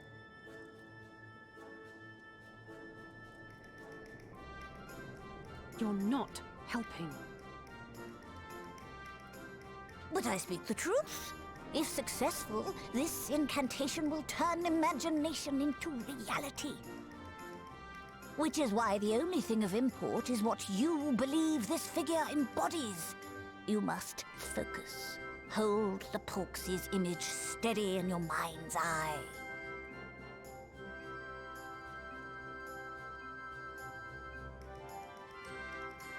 Now then, as I taught you, relax and allow your energies to flow.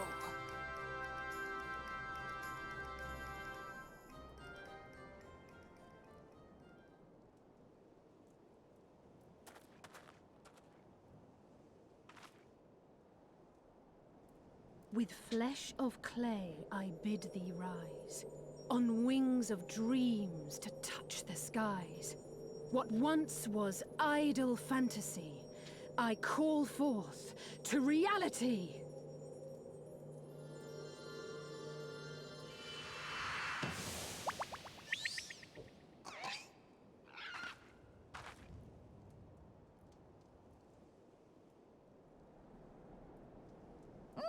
Not bad for a first attempt. Now, let us see what can be done for young Halric.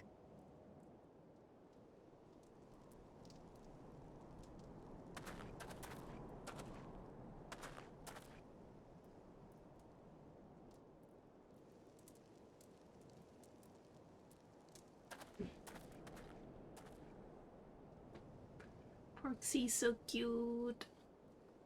Through the operation of the magics you invoked to animate this familiar, it is now replete with the energies required to stir the boy's soul. You need but give it a name, and it will do as your heart desires.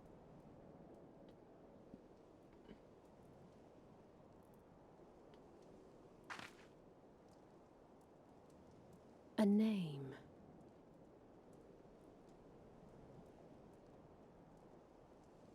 All right, I've decided.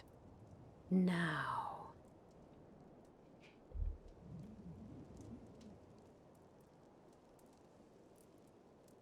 Go, Angelo! Angelo. Adorable.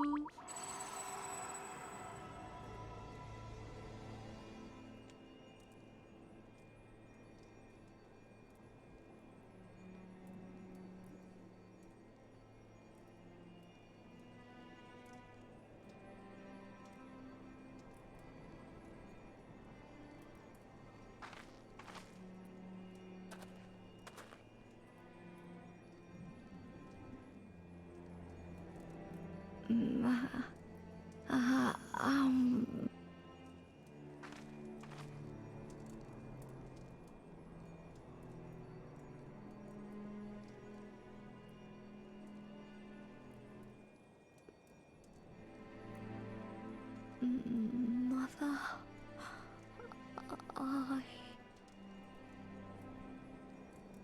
No.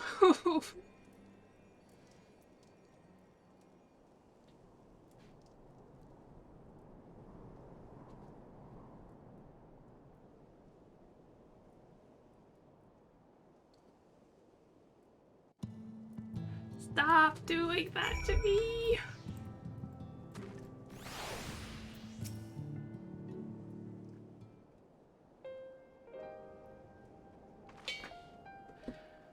How is he, Big Lug? Did it work? I believe it did. You and your fledgling familiar have done well. If my eyes do not deceive, a hint of color has returned to his soul. Gods, I would jump for joy if I weren't so exhausted.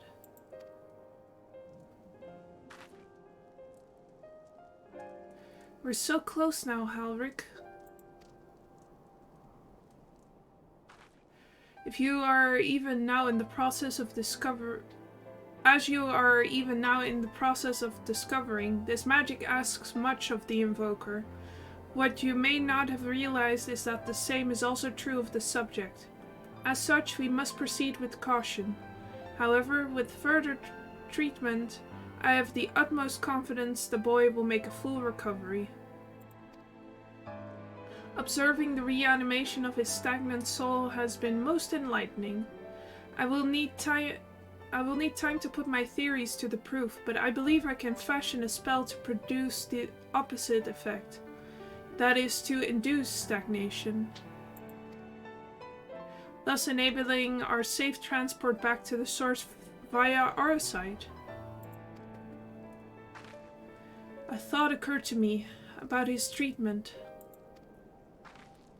Beckelug said when the soul is rendered dormant, the mind is separated from the body, that a person becomes incapable of interacting with the world around them. Does that not sound a lot like some of the tempered back in the source? Not really. It is the fate of most tempered to become slaves to primals, save in a handful of cases. Or am I missing something? If I can master this technique, the art of revitalizing the soul, I know of at least one in the source who could desperately use such treatment. Gabu.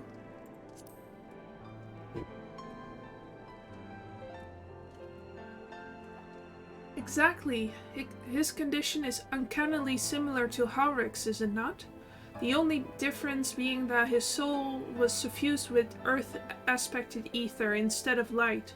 It follows that if his soul is subject to a similar kind of stagnation, there may be a chance we can save him, right?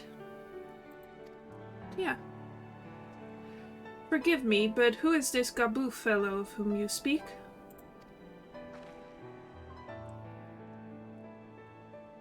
I see. His condition does sound similar, yet there is much and more about his soul that remains unknown even to me.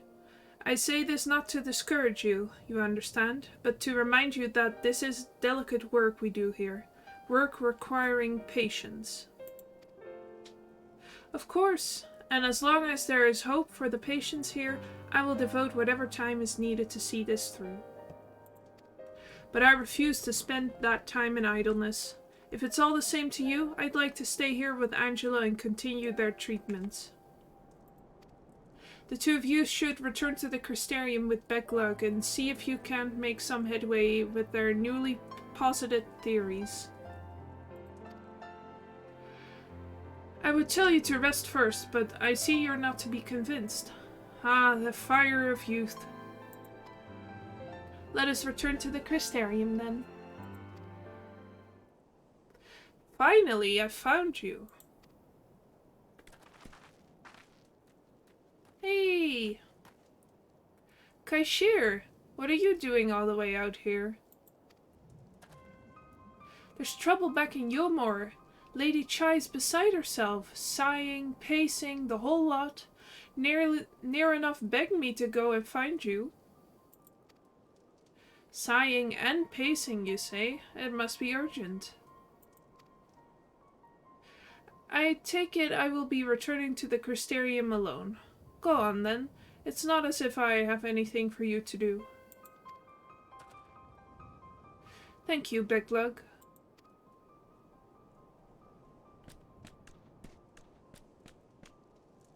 Sorry for bothering you and all that, but she says the future of Yulmore's at stake.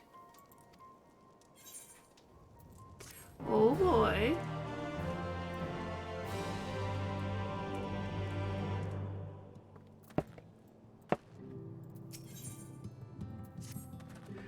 Lady Chai's up in the parlor. Best not keep her waiting, eh?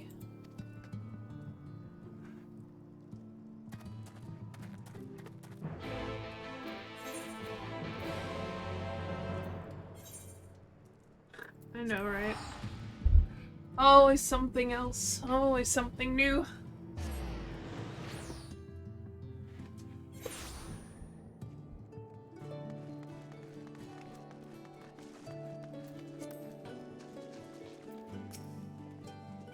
Well, not here seems to be out of the ordinary, though I do not see Lady Chai anywhere.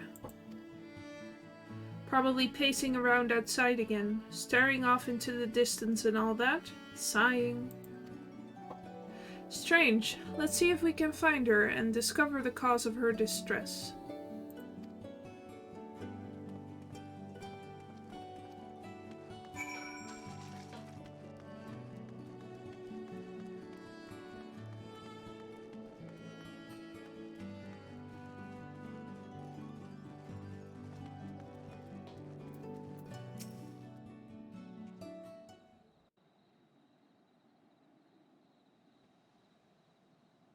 Hello.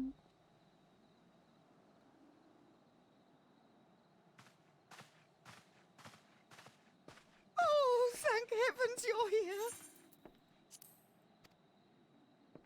Lady Chai, whatever is the matter? I knew not where else to turn. Oh, this is all too much for my poor heart to bear alone. Alone? What of Master Chai? But that is the very reason I summoned you. He's gone. What? What happened?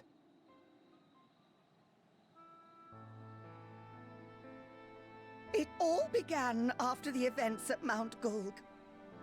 With Lord Vorthri out of the way, we all agreed that a new leader must be chosen. And so you held an election? Yes, well, sort of. Not a single person volunteered to stand, you see. After a lifetime of leisure, we free citizens have grown somewhat indolent. Readapting to the harsh realities of life is trying enough, but to take charge of a broken city as well? No one wanted such responsibility. Nevertheless, Yulmore could not well do without a leader, and so we decided that anyone and everyone should be considered a candidate. And after we cast our ballots and tallied the votes, the mayorship fell upon my dear husband. Well, given the manner in which he orchestrated the construction of the giant Talos, none could deny his leadership qualities. But even before then, he had proven himself at Daedalus Stoneworks, don't forget. He is more than qualified for the role. The perfect choice. Indeed. I told him as much when his victory was first announced. But perhaps I was too forceful in my attempt to encourage him. For shortly after that, he vanished without a word.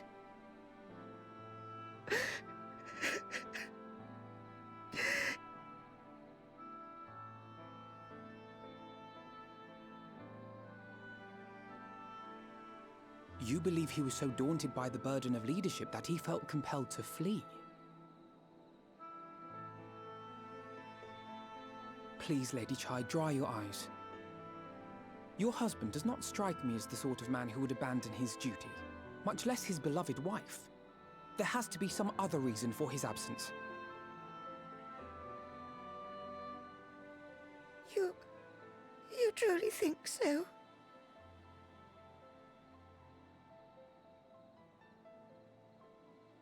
What about you?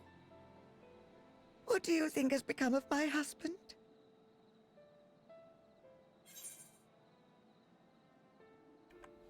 I don't know, but whatever it is, he won't have fled.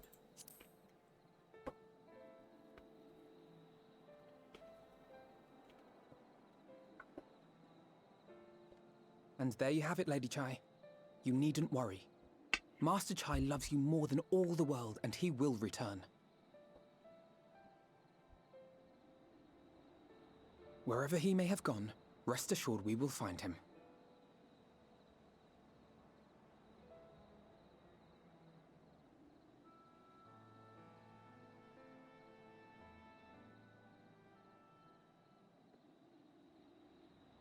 Thank you, my dear boy.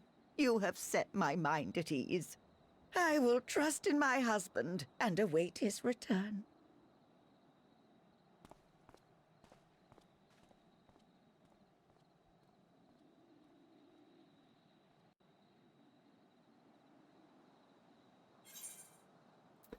All right.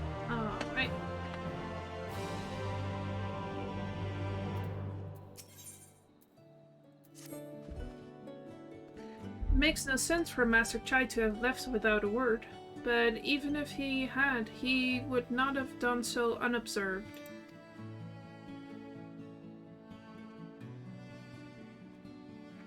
Someone here will have seen something, I'm sure of it. We should split up and inquire as to whether anyone saw him leave, or, failing that, if they have any idea of where he might have gone.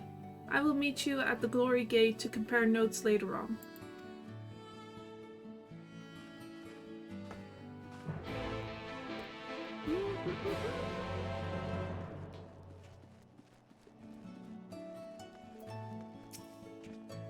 Master Chai? Why yes, I spoke with him recently, though I recall he was in a rather dour mood, concerned about Yulmer's neglect of industry, you see. With Lord Vauthry's apparently inexhaustible stores of meal and no greater need for money, it is little wonder our businesses were all but forgotten under his rule. But I assured Master Chai that the Boutique of Splendors will do all it can do to contribute to the revival of trade here in Yulmore, which seemed to satisfy him. He took his leave soon after.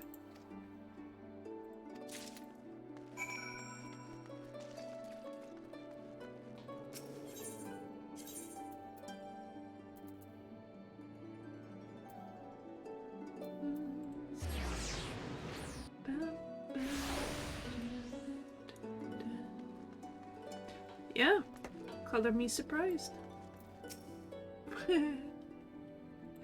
Looking for Master Chai, are you? Is something amiss? When last I saw him, he seemed ready to collapse from exhaustion. I insisted he rest and catch his breath, and we talked for a while, about his concerns over the city's defenses, amongst other things.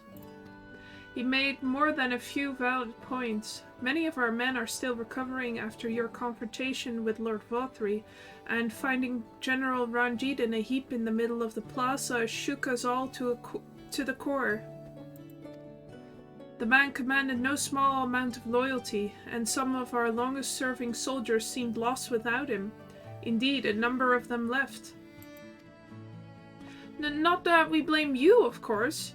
Without you and yours, we would still be blind to the error of our ways. Anyway, funding permitting, I proposed replenishing our ranks with volunteers from the derelicts and Gate Town.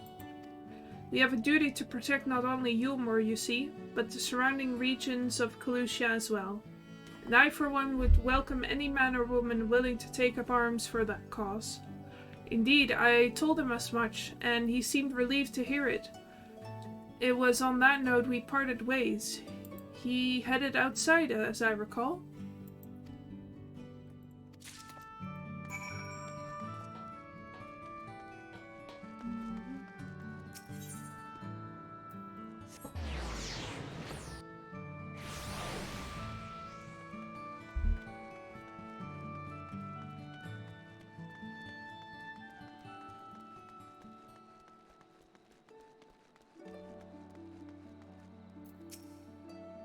I recall a man fitting that description. Asked to speak with the poor buggers lately come from right. Said he wanted to know the state of things down in the derelicts. And you can be sure we gave him an earful. Lack of food, medicine, clothing. There was plenty to tell.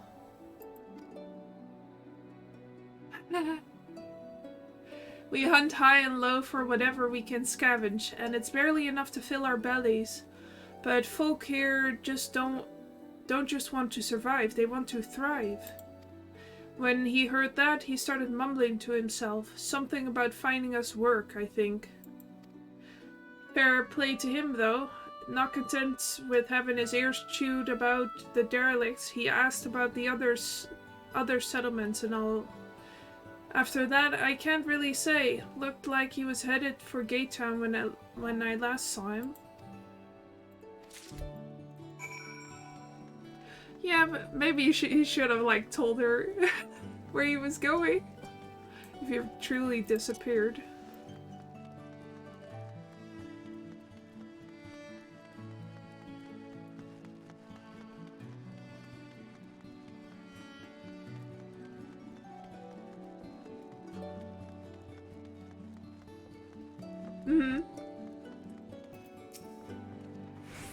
Ah, there you are. How did you fare? Have you learned anything which might offer a clue as to Master Chai's whereabouts?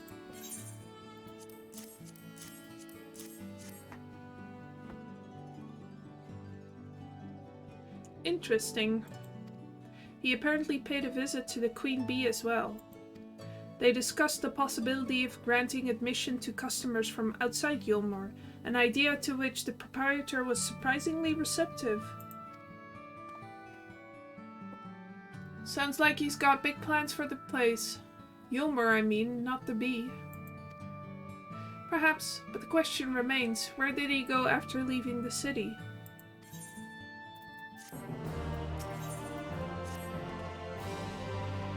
All we know for certain is that Master Chai has shown great concern not only for Yulmore, but its surrounding settlements.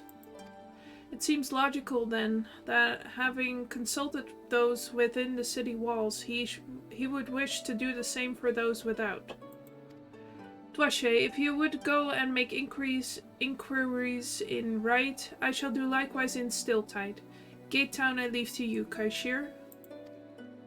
Fair enough. Where should we meet when we finished? Well, Toprang would seem to me to be his next most likely destination. Let us reconvene there. With any luck, one of us will have stumbled upon him by then. But if not, we will be well situated to continue our search.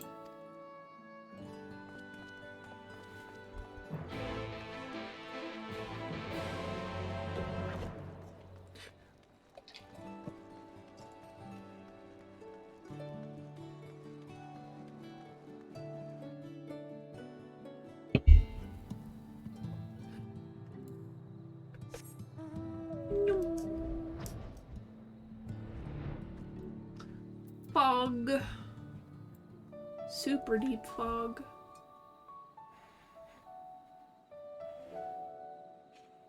Like I'm back in Pixie Land before they took away the magic.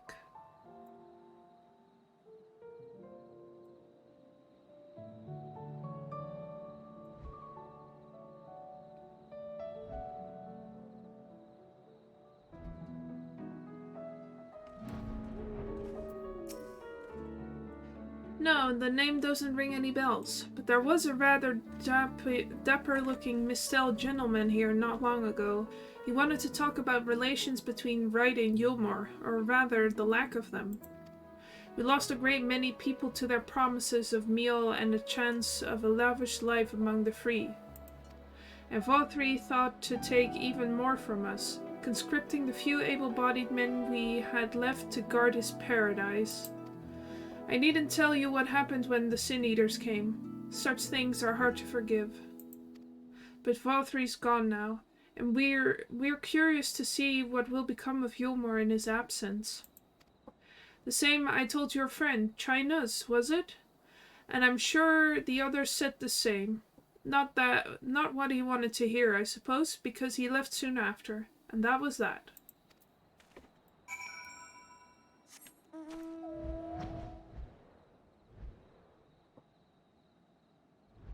Give me music, please.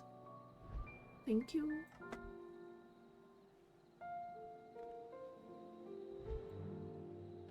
Woo.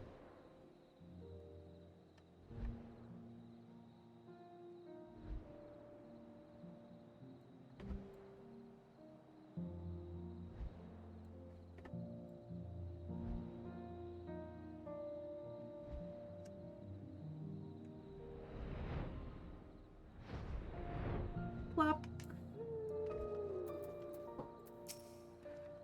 So he paid a visit to both Wright and Gatetown as well, did he?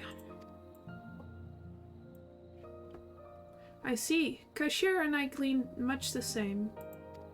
He seems determined to salvage what goodwill might yet remain among the settlements of Colusia, the only likely place he has left to go being Amity. Come, if we're quick, we may yet catch up with him.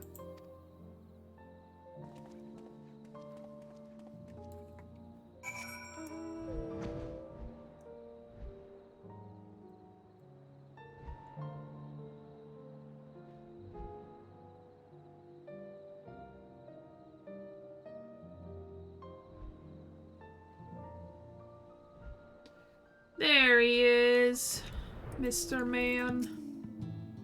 How's it going?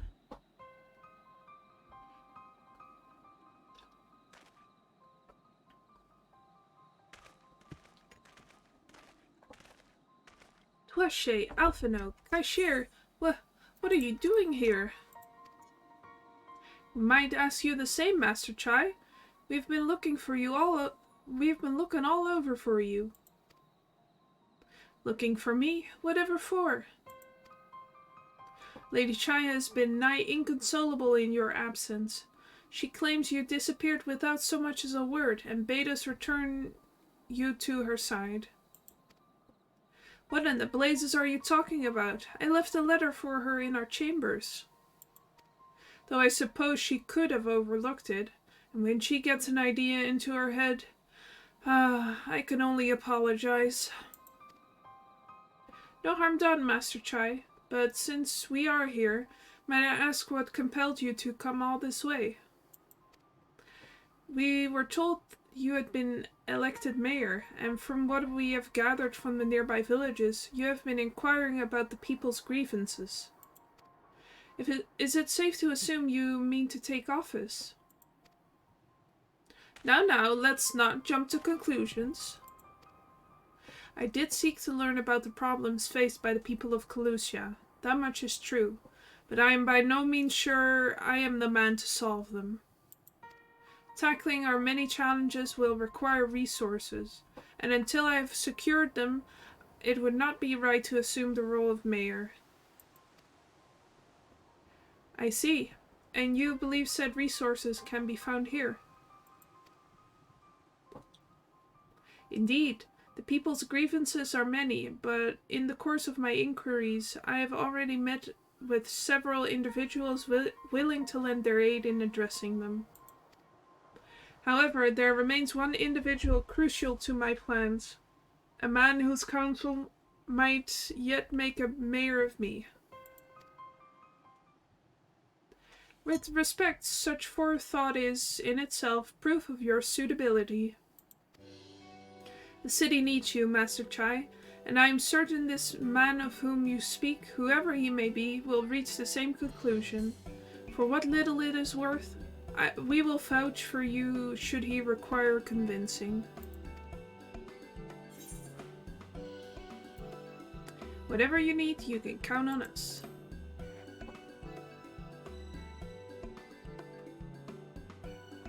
I don't know what to say. Thank you? You don't need to say anything. You've got your actions to speak for you. For as long as I can remember, all I ever wanted was to make it into Yulmore. But that dream's gone now, burst like a bubble. Or a boil, more like. Anyway, outside of repaying Master Alphino, I haven't had a clue what to do with myself. Spent most of my days in a daze. But you've been running up and down, trying to find a way to fix this mess for everyone. And I reckon you can do it. You've got this lot up Mount Gould. You got this lot up Mount Gould, didn't you? How hard could mayoring be? You're going to steer Yulmore into a better future, I know it. And I want to help. Properly help. Do something that makes a difference. I don't know what it is yet, but I'll work it out on the way. If you let me come with you, that is. You give me entirely too much credit, the lot of you. But I can't deny it gives me heart. Come then, let's press on together.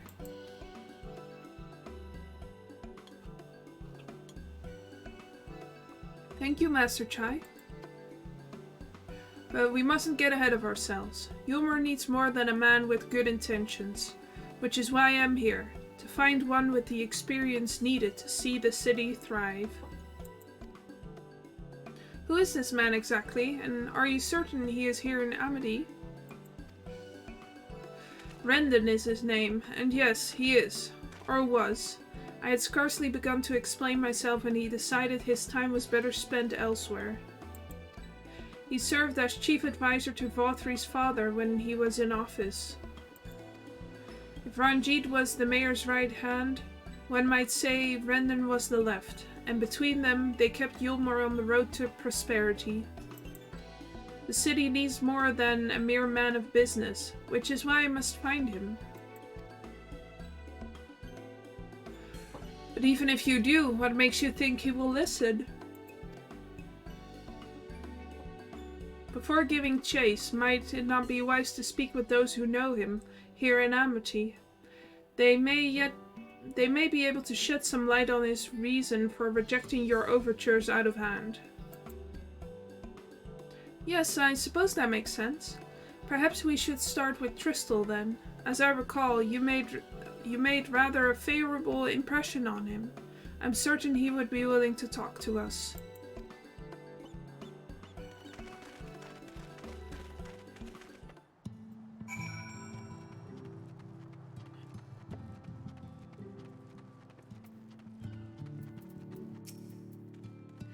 Greetings, friend, and to you too, Master Chai. I presume you are here to ask after Rendon. I couldn't help overhearing your earlier exchange. Yeah. Now we're getting into the real endgame content, politics. Oh shit. Yes, well, with Vauthry gone, Yulmore wants for a leader. Should no one rise to the challenge, the city could very well collapse. I came here seeking Rendon's counsel in the hope that we could build a better Yulmore together, and that is still my wish. But given how abominably you were mistreated there, I will quite understand if you choose not to help. Worry not, Master Chai. I bear no grudge against you or the people of Yulmore, and I would not see you suffer for Vauthry's villainy. As you had no doubt gathered from your meeting earlier, Rendon can be rather uncompromising. He has his principles, you see, and little patience for anyone he deems less committed to their own. You desire to right the wrongs of your past, of Yulmore's past, is quite admirable. But I fear the guilt you bear on the city's behalf works against you. I can see it in your eyes, in the way you carry yourself. It goes without saying he sees it as well.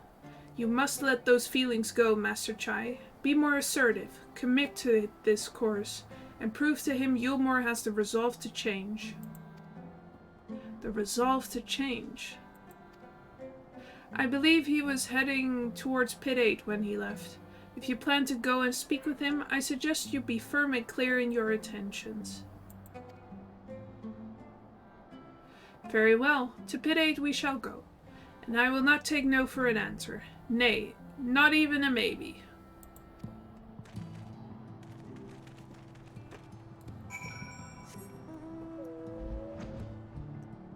I do like that, you know, at first Dualia and China seem to be throwaway NPCs, but they're actually really involved in the story even after the end of Shadowbringers. Well, well, it's you again.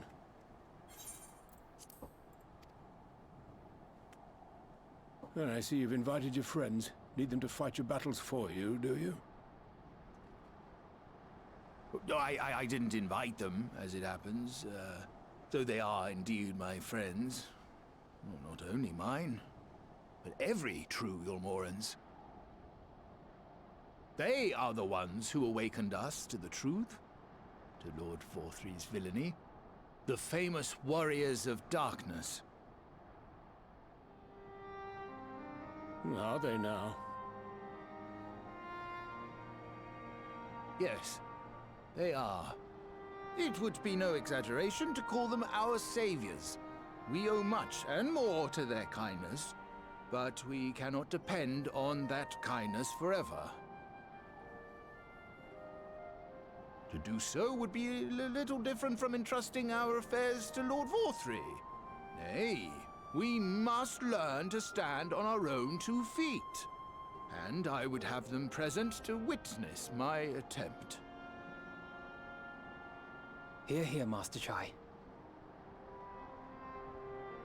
Your sentiments are admirable. Yet admirable sentiments do not a nation make.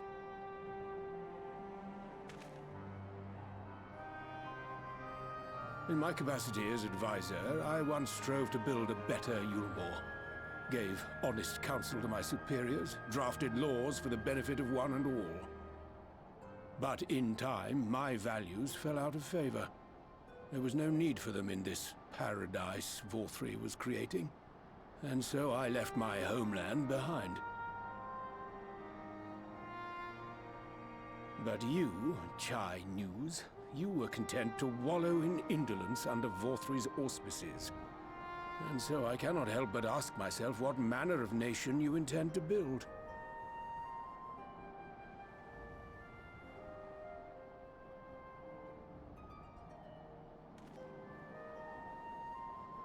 I can offer no simple answer to that question.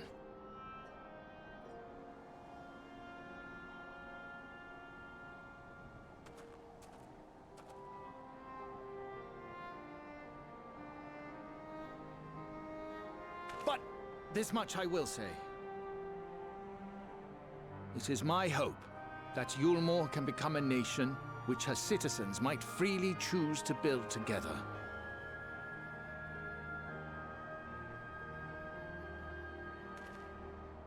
A great many people, myself included, flocked to Yulmore seeking sanctuary. The alternative being to live in fear and die in pain. Seemed an easy choice. And sanctuary we found. As much food and drink as we could ever want. Secured at the cost of the surrounding villages. Little wonder the people gathered at our doorstep, begging to work among the bonded. The free were blind to it all, of course. Content to, as you say, wallow in indolence. In ignorance. Were I mayor, I would first take stock of the city's resources and see that they were assigned equitably. Our days of reckless consumption are behind us. The distinction between free and bonded died with Vor-3. The needs of rich and poor alike must be considered if our nation is to survive. To which end I would take steps to secure channels for supplies, rekindle relations with nearby settlements, who re-establish industry, reach out to neighboring nations, and the list goes on and on.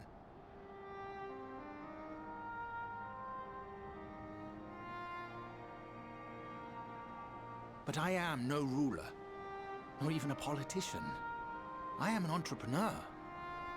My expertise lie in planning and profit. I haven't the knowledge or experience to run a nation.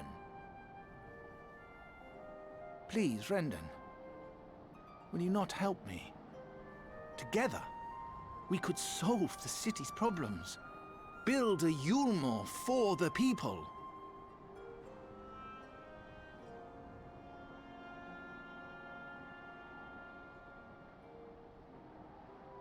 A Yulmore for the people.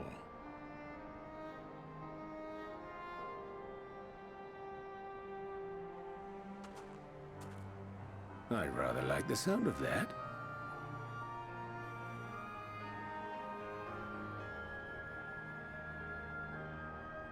But before I offer you my counsel, I would be certain of your ability to perform the duties of office.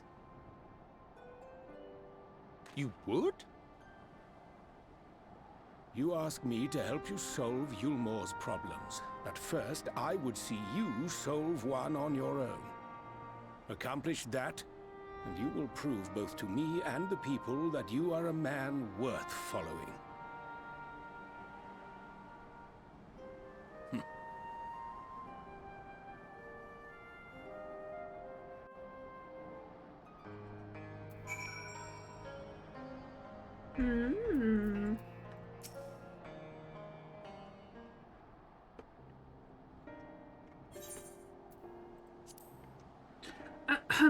Right then. Is there a particular issue you would have me resolve? You seem to have conducted an assessment of the problems Yulmore now faces.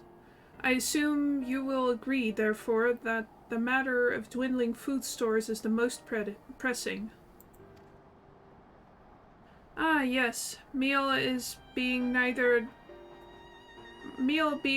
a desirable nor a less sustainable option, I assume alternative foodstuffs are now required to fill the void. And a man who hungers is not like to contribute much to society, save violence, perhaps. So tell me, how do you propose to solve this problem? Give me a satisfactory answer and I will consider offering you my counsel.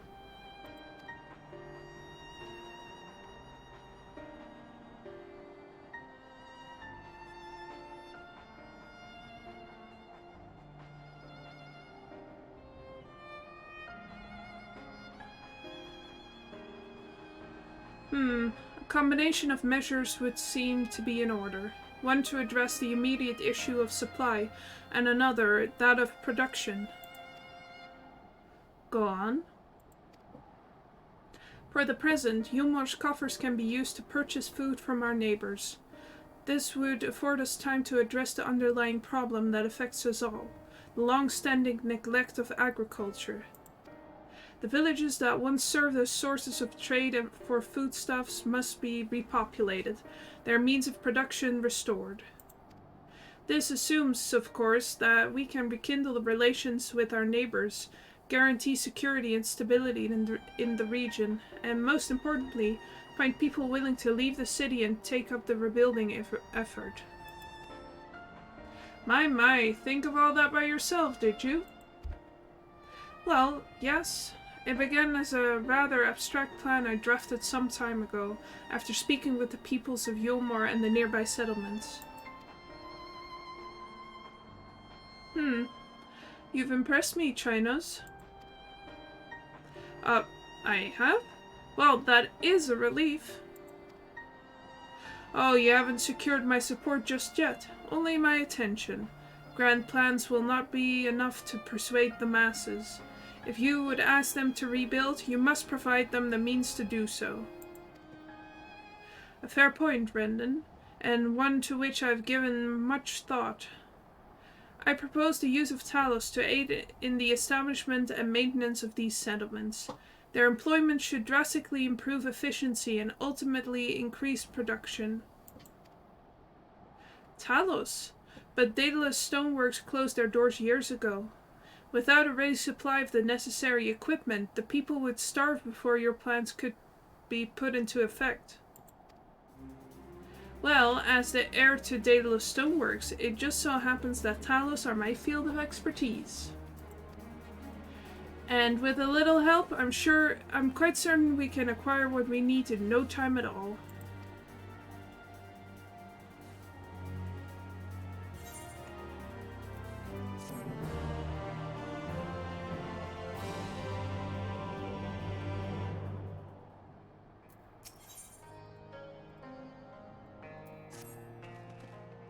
Brendan is quite right. Building Talos from scratch would require time we simply do not have. Which is why I propose to make use of the long-abandoned Talos which wander the wilds of Calusia. They will need to be deactivated, of course, and if memory serves, the tools required to do so should still be at top run. Come with me.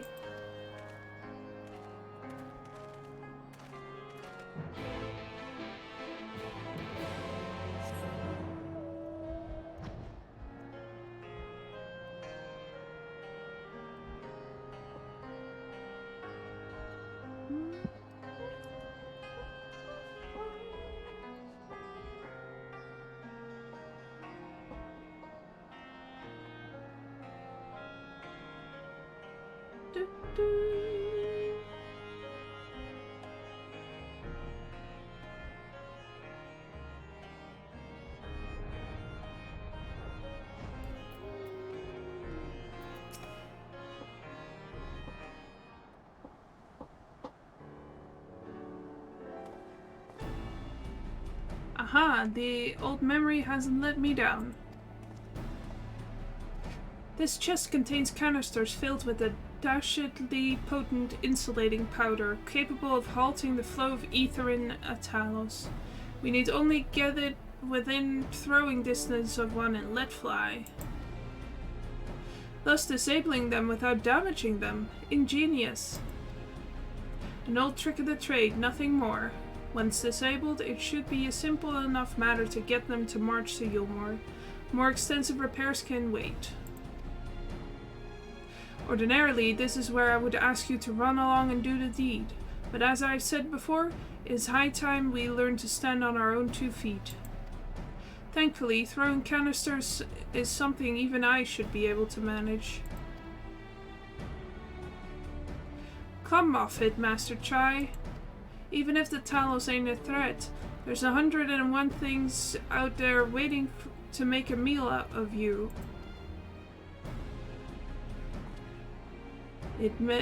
That's as may be, Kaishir, but Renan tasked me with solving this problem, and I will not sit idly by while others risk everything to see my harebrained schemes realized. Not this time.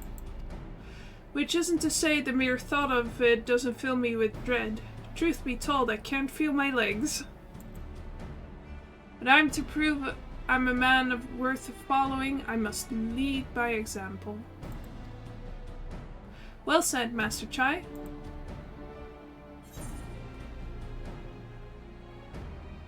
Hear, hear.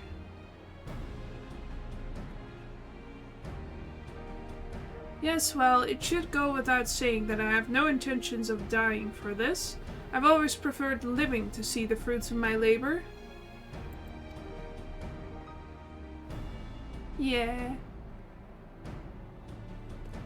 He's a little bit of a coward, but he's powering through. And to make sure I do, I will require your help. It is as Kaishir says, these lands are dangerous if one is not careful. I would ask you to use my spyglass to look out for any beasts that could get in the way of my work. I will also need you to alert me when it is safe to subdue the Talos. Understood?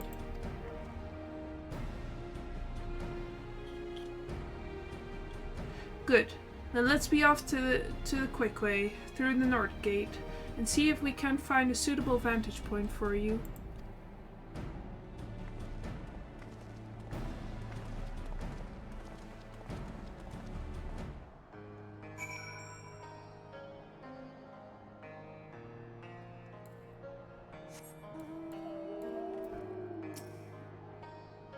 Keep a lookout. Yep.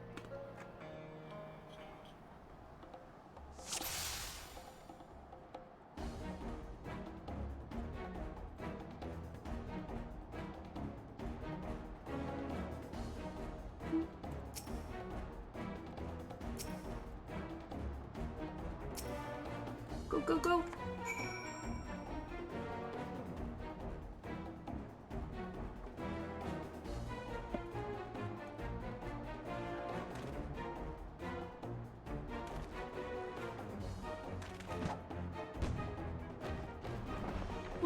Boink. I did it. I did it. Let's move on to another Talos, shall we?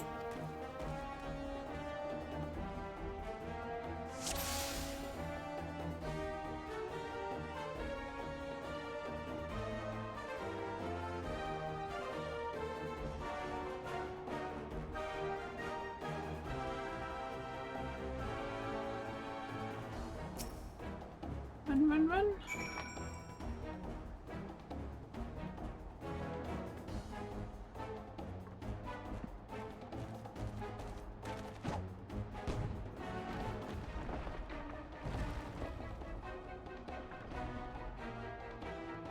I do believe I'm getting the hang of this.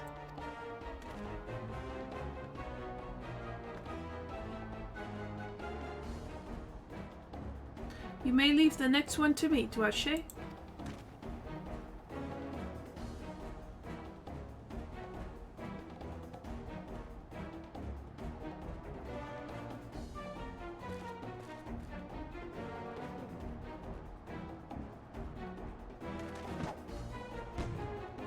Boop.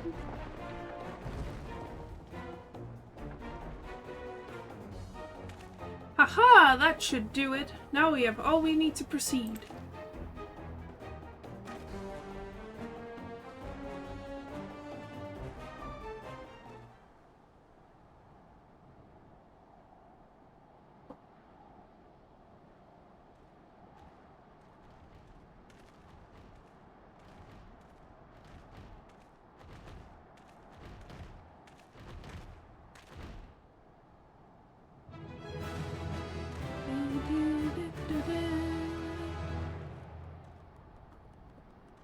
Well done.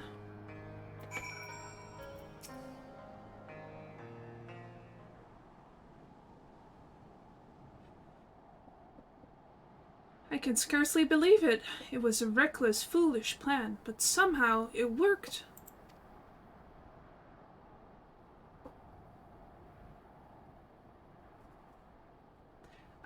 I did it.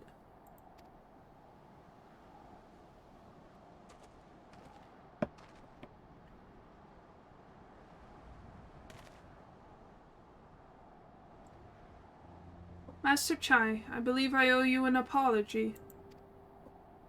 Your plan to replenish Yulmar's food stores showed forethought and sound judgment. What's more, it is plain your time at Daedalus Stoneworks has equipped you to lead, as evidenced by the extraordinary company you keep. You, sir, are more than qualified to be the next mayor of Yulmar. I thank you for your vote of confidence, but the fact remains I am wholly ignorant of the world of politics. Which is why I would ask you to join me and grant Yulmar the benefit of your counsel. I would be honored. When the people behold these Talos, I have no doubt they will lend you their support. It would seem Yulmar's leadership is at last in capable hands, would you not agree? We should probably be getting back soon, Master Chai. After you've tinkered with the Talos and all that, Lady Chai's worried sick.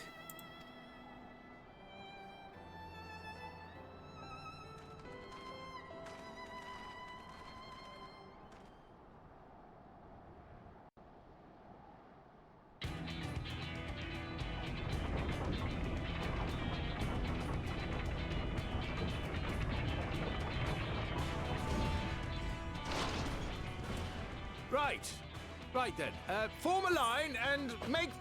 Make clear more. Oops, I misclicked.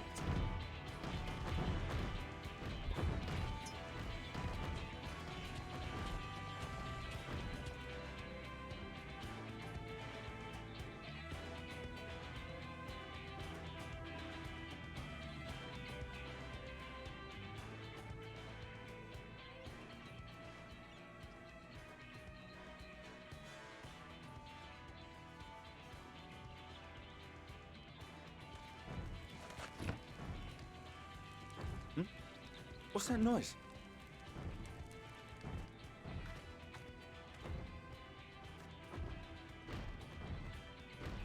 Wicked White! Runaway Talos! Call the guard!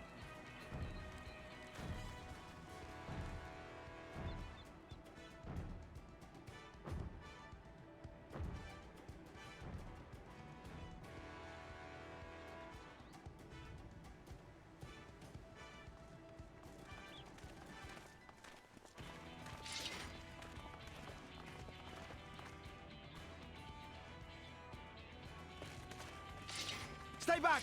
All of you!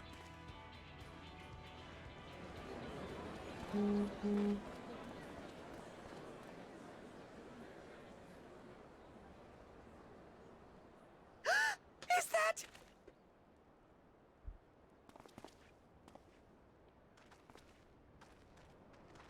Darling, you're back.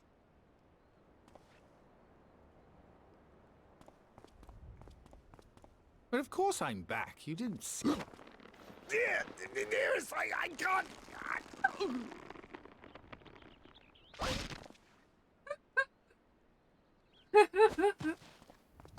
Oh! Oh dear.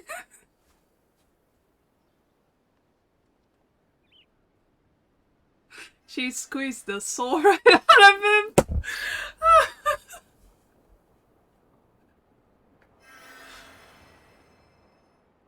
Oh, thank you. No, I'm right? sorry, my darling. It's just the sight of you filled me with such joy, I couldn't help myself.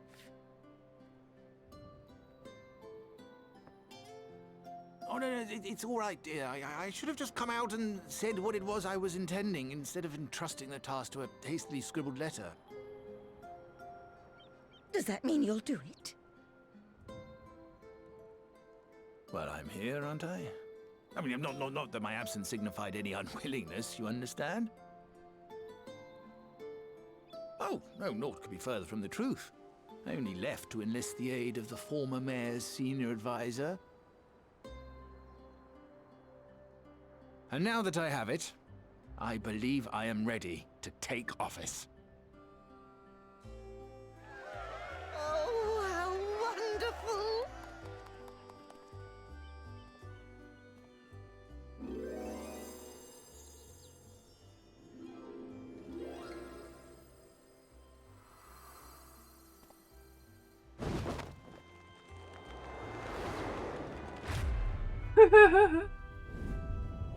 Dearest, please! She keeps doing it. Ah.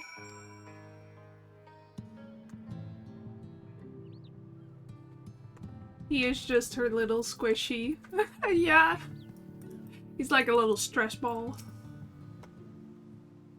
That was quite a reception, one Master Chai will struggle to forget. More seriously, the arrival of the Talos has seized the public's attention.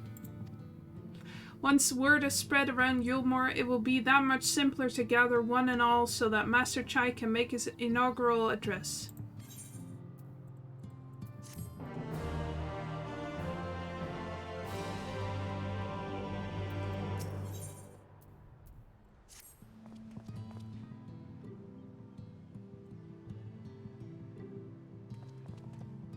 No need to fret, Dwache. I've never felt better. And not at all overawed by the prospect of addressing the assembled masses of Yulmore. As for where to do it, if we're to accommodate everyone who might feasibly wish to attend, I suppose the only place large enough would be the Emergent. Then I will go and spread the word amongst the citizens, both free and bonded, that they are to assemble there to meet their new mayor. You there, Kaishir, was it? Would you go and inform the residents of Gatetown and the derelicts? Of course I will. Good lad. I will let the guards know not to bar the way to Vothri's chambers. It goes without saying that I expect the Warrior of Darkness to attend, assuming she's available. Might as well see it through to the bitter end, eh? The doorman at the Crown Lift will show you up.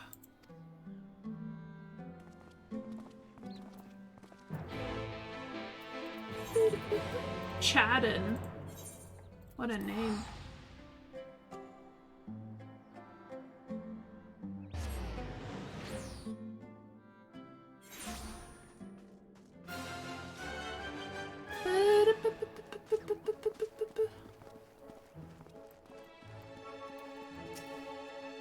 Ah yes, Master Chai told us to expect you.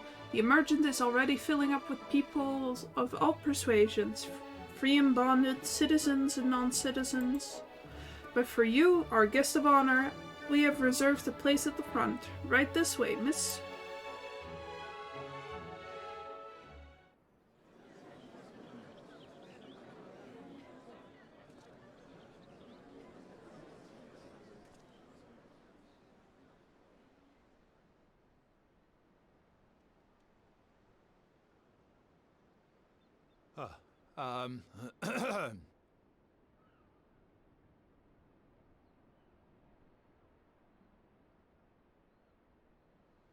Go on, dear.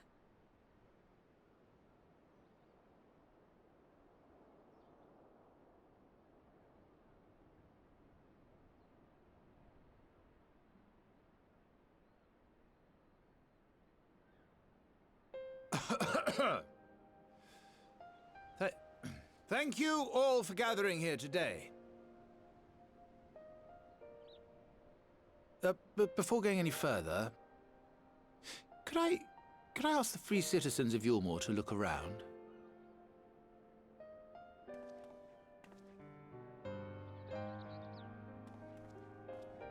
'Tis a sight none of us would ever have seen under Lord Vothri's rule. Not only do we stand in the familiar presence of those we once called the Bonded, but today we welcome the peoples of the Derelicts and Gatetown too. Today we welcome the Warriors of Darkness, come to bear witness to Yulmore's new beginning.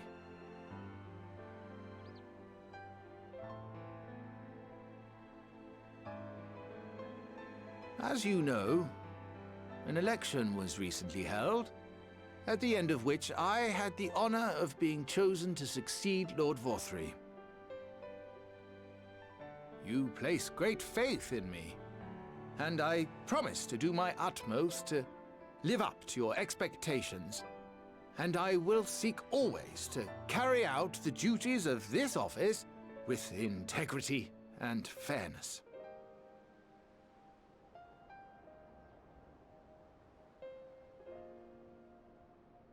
Always, I say, but not forever. Let it be known that I do not intend to hold this post indefinitely.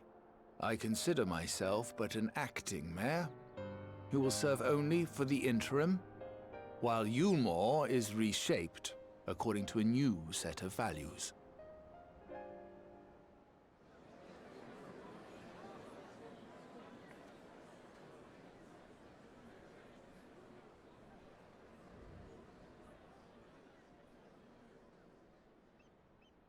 No longer can we think of ourselves as divided, as the free and the bonded, citizens and non-citizens.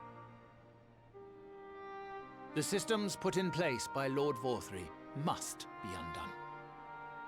But even as we tear down the old, we must give thought to the new, to what manner of nation Yulmore should become.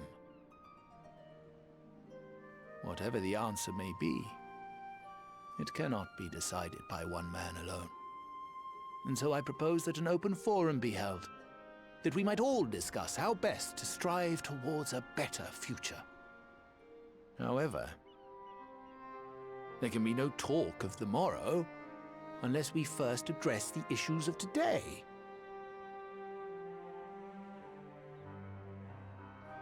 Securing new sources of food, rebuilding relations with our neighbors, re-establishing industry. There is much and more that needs to be done.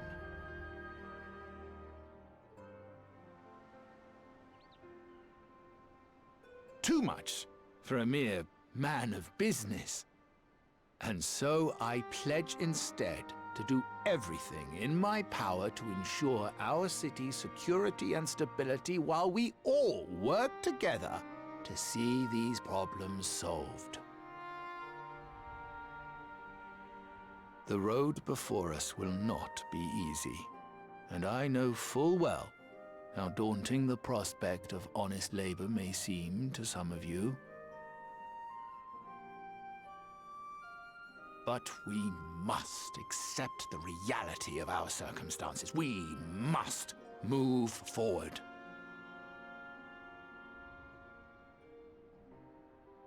This much we owe to ourselves and to the brave heroes who risked their lives to bring back the night. Once we have shored up our city's foundations and regained some semblance of normality, let us reconvene to speak of the future. Until then, I humbly ask that you lend me and each other your strength for Yulmore!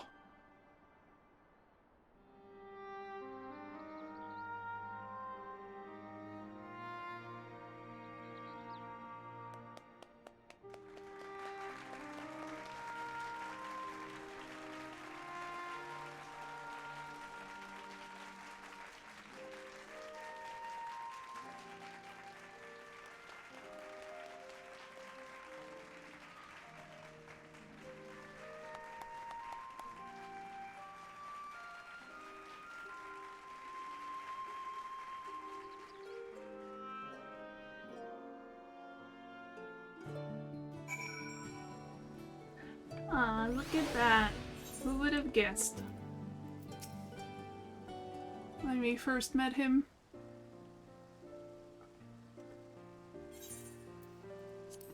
That was a fine speech, Master Chai. I believe your words stirred every soul in attendance. Stirred them into action, I hope. And if I have learned anything from all of this, it is that change begins with the individual. Definitely. 'Tis but a matter of time, a matter of finding the strength to take the first step. Assuming my fellow Yulmorers can, it shall be my honor and privilege to help them walk this road we have chosen. But we must not forget the individuals who made all of these changes possible.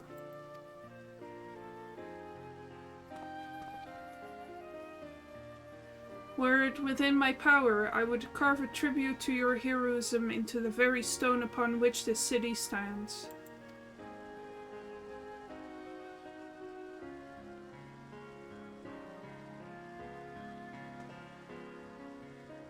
Yeah. Character development, I love it. I hate to change the subject, darling, but now that you have officially taken office, have you given any thought to your mayoral seat?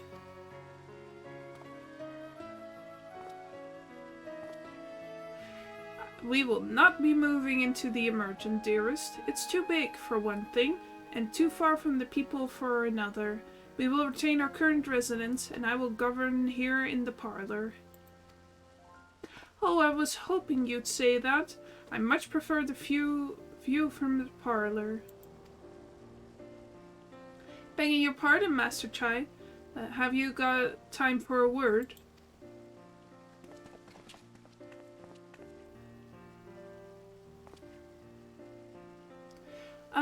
Yes, of course. Hathenbet? Aye, that's me. I liked your speech.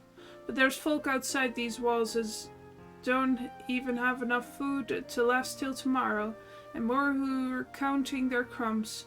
If you have a plan to change that, I want to help set things in motion. Then we've much to discuss. No sooner do I take office than my work begins in earnest. Well, I suppose I brought this upon myself. Thank you again for your help, Toashe. I hope to see you again before long.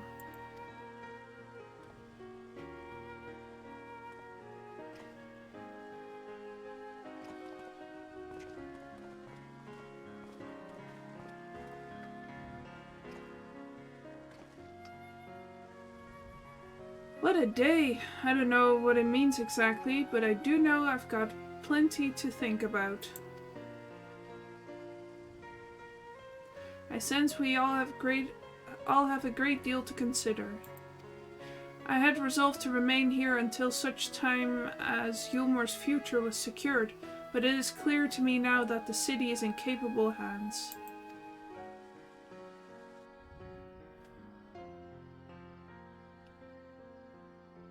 I have every confidence they will find their way, and I believe it is time we went on ours.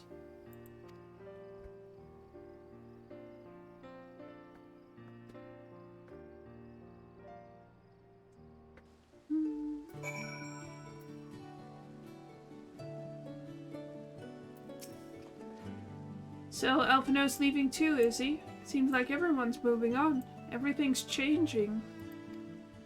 I've been thinking about what I should do in all this. Like I told you, I spent most of my life dreaming about living here with my friends, in paradise. That paradise is gone, but something better's taken its place, and I reckon I want to be part of it. This Yulmore for the people Master Chai's been going on about ain't gonna build itself, after all. Not that I'm much of a builder.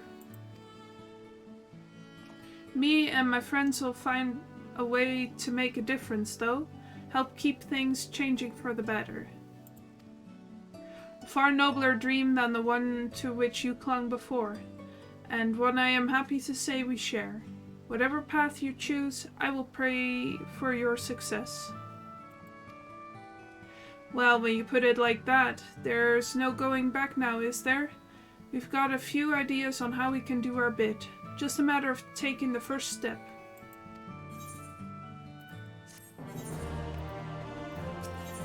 Alright, last mission of this patch, then we'll wrap things up. Truly, to see Kashir thus inspired by our action is inspiring in itself. Yet, however much I may wish to stay and see what comes of his efforts here in Yulmore, we have matters of our own to attend to. Come, we should return to the Crystal Tower. Mayhap Backlug's studies have borne fruit in our absence.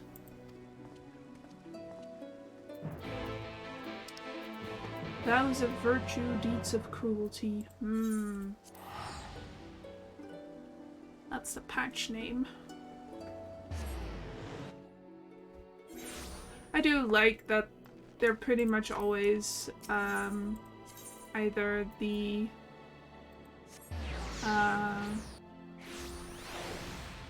expansion name or the patch name is almost always the name of the last mission in either the expansion or the patch. I like it.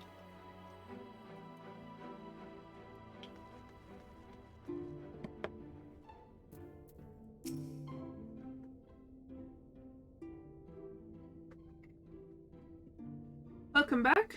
We are given to understand a new mayor has taken office in Yulmore. Indeed, our good friend Master Chai was elected by popular vote, and, after some considerable soul-searching, chose to accept the post. It is a shame you weren't able to attend his inaugural speech, though I have no doubt you will see more of him in the future. But tell me, how fared you in preparing the white aura site? Our work did not proceed quite as expected.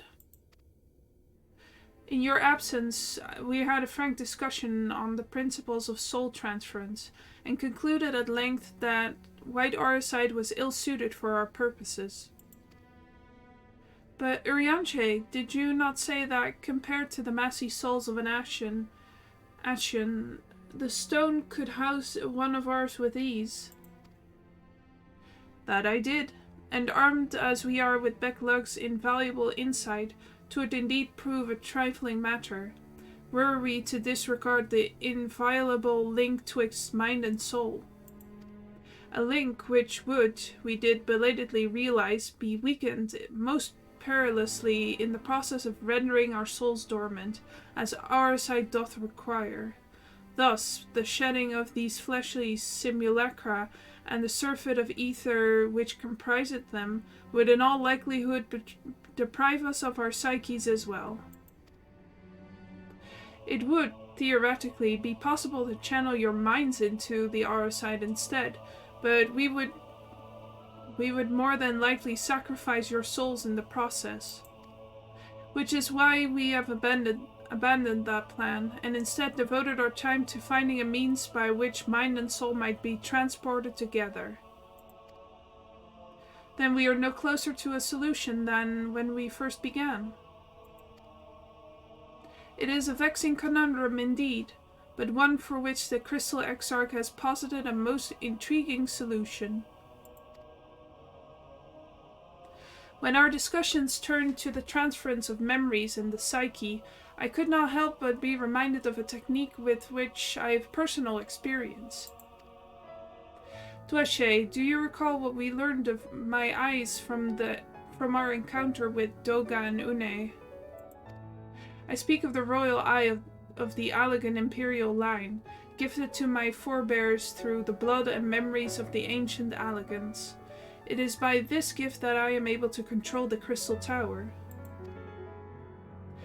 If we were to gain an understanding of the technology by which the Allagans were able to accomplish this transference, perhaps then we could keep mind and soul together. Imagine, if you will, a device like unto a soul crystal, replete not only with our worldly memories, but also the bountiful energies of the soul.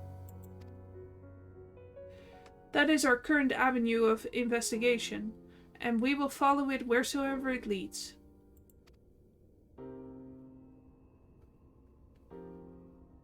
While we are thus engaged, I think it best that Tuashe return to the source and inform Kral and the others of our findings. Agreed. I imagine Tatara will be relieved to hear we've made progress of a sort. Then I would beg leave to relay our findings unto Thancred and Reen, and to assist where I may in their investigation of the empty. Yes, please do. Should we have need of your counsel, we will not hesitate to summon you.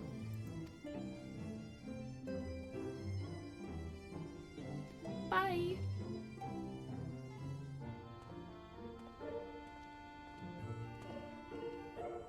Give our regards to Tataru, won't you?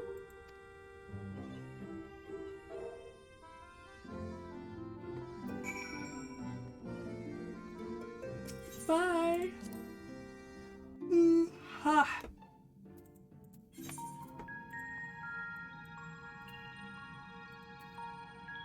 Now, I want to go to Mordona.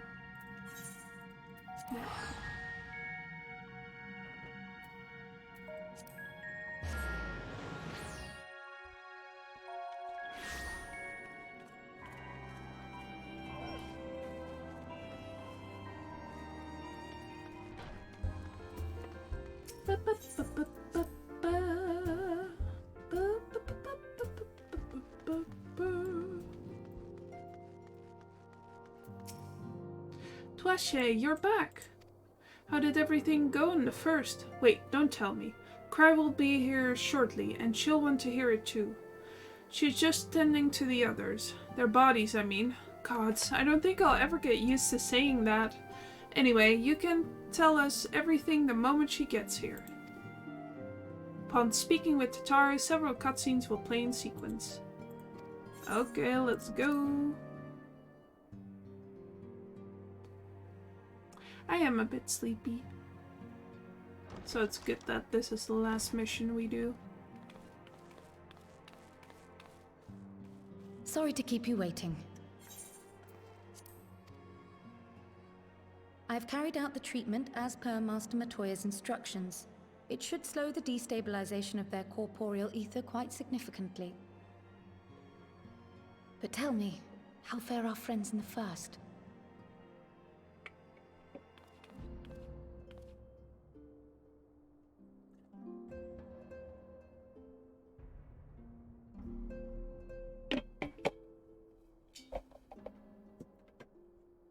So this Becklug's the first to lead an authority on soulcraft, are they? Sounds promising. And Urianger's proffered solution of white auracite is rather ingenious now that I think of it. Well, while they press on with their preparations, you may rest assured we will continue to do our part here.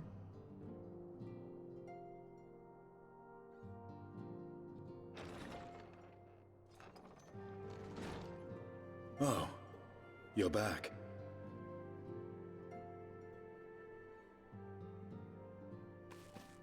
Yay!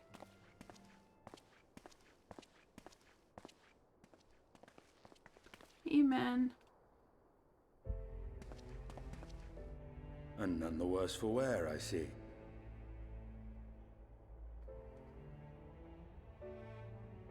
Estinian! Oh, thank the gods! We've been worried sick. Did you lose your link pearl or something? The situation in Garlemald has become more complicated. I was making my escape from the capital when I ran into one of yours, Riol. He thought it best we come straight here. More complicated how?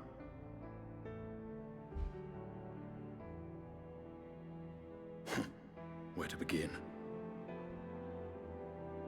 After entering the Empire via Razad Han, I went about my mission of investigating Black Rose. It was then, inside a provincial factory, that I encountered the one who styles himself Shadow Hunter, Gaius Baelsar. Our goals being apparently aligned, we joined forces and ventured on into the heart of the capital, to the very Imperial Palace itself.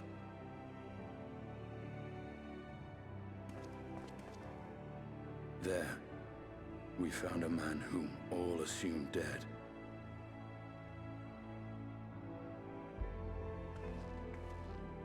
But his soul lives on, and he has wrested back his flesh. Xenos Ye Galvas.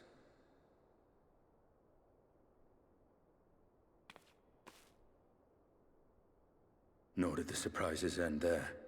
For no sooner had we arrived than he murdered his sire in cold blood. The Emperor is dead. This sent Gaius into a rage, and he charged in, blade drawn.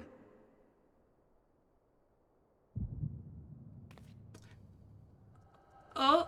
What's wrong? Hey! Carl has it too. Yeah.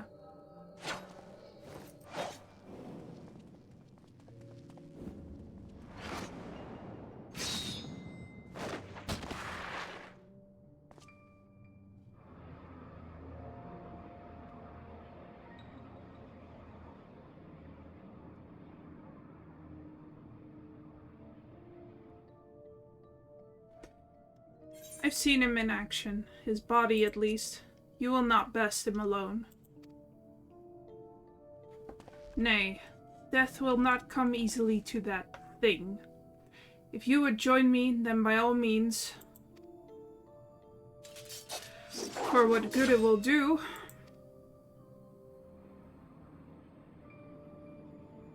The Black Wolf and the Azure Dragoon. I suppose this might suffice.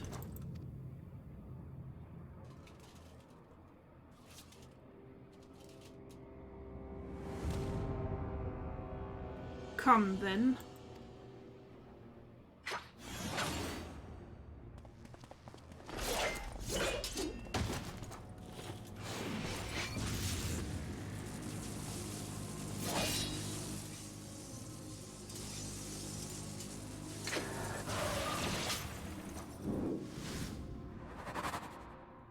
Whoops.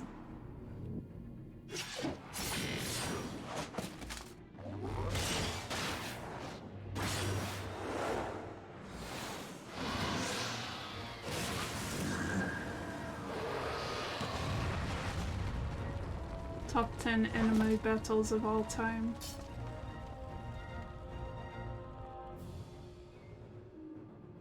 Ah, the simple pleasures of one's own flesh. Truly, there's no place like home. You fucking dork.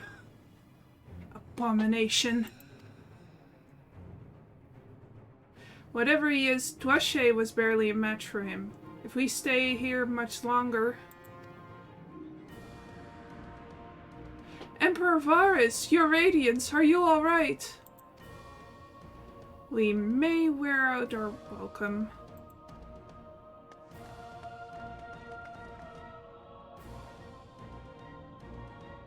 Your radiance! No!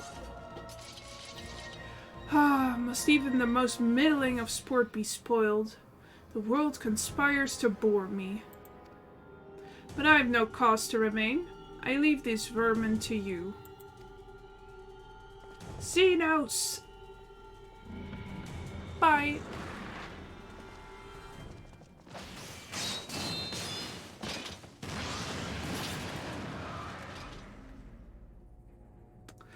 Well, any bright ideas?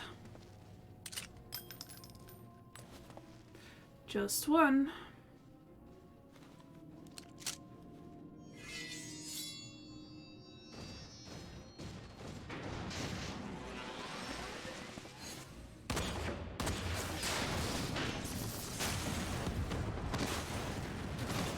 Ah!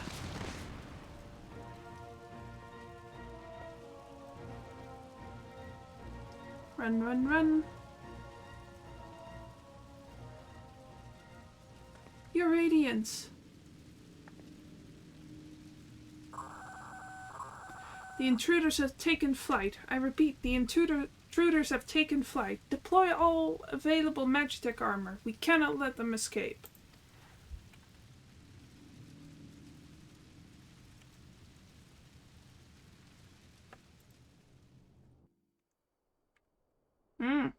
Seems like he got some extra powers after being possessed by Elidibus. Alright, let's go. Alert, alert! Intruders detected in the Imperial Way. All available units converge. Seems there's no turning back. We must force our way through. The Black Wolf is among the intruders. Deploy Magitech armor.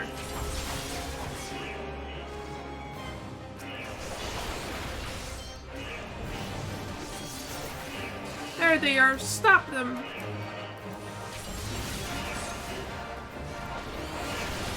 Love the little portraits. I think that's new as well.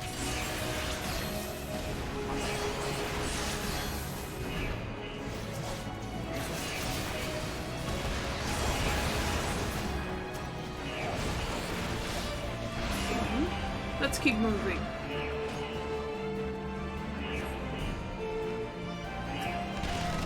Ah, there's no end to them.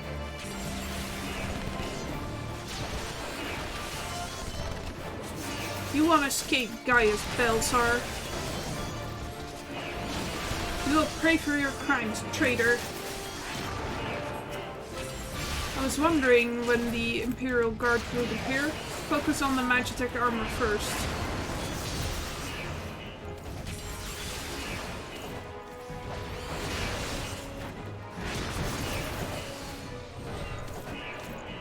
Anya, on my mark. I think not. Damn it. This way, quickly.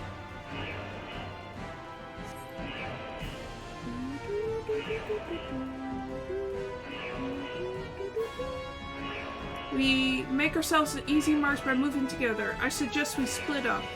Alright then. I'll take the low road, so to speak. I will see you outside. Stay safe. That way, probably.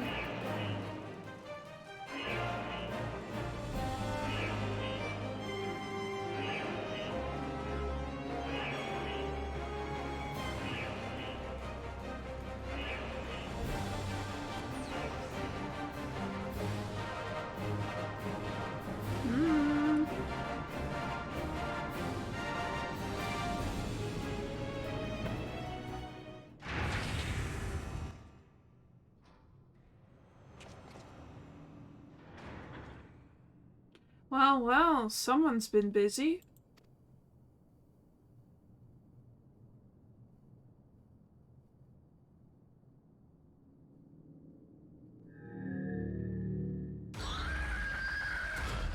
Ugh! Volatile prototype, Arc Ultima. And you would bar my way, would you? So be it. Come, Nidhogg, lend me your strength.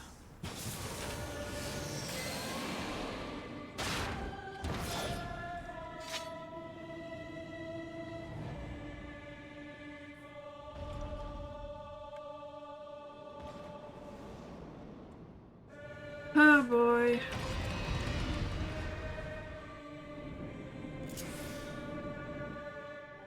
Guardians just can't stop themselves from doing human experiments. It seems we've been afforded an impromptu field test. Ready all battle data and begin test sequence 2. Initiating synthetic aurosite system. All systems now fully functional.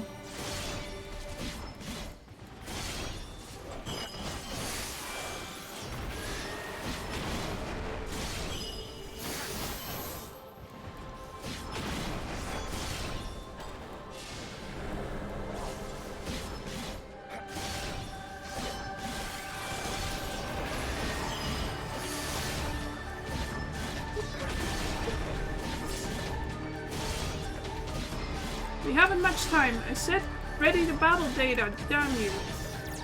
Now loading sample 14.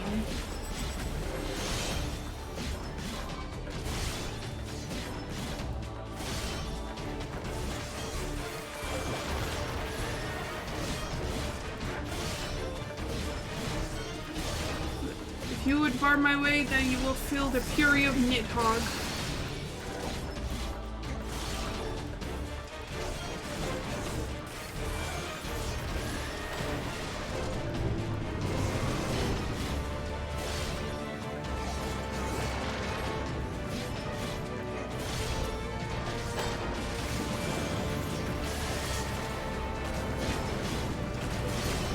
It's not working. Ready another sample. The one taken from Castra Mavania. Now loading sample 12.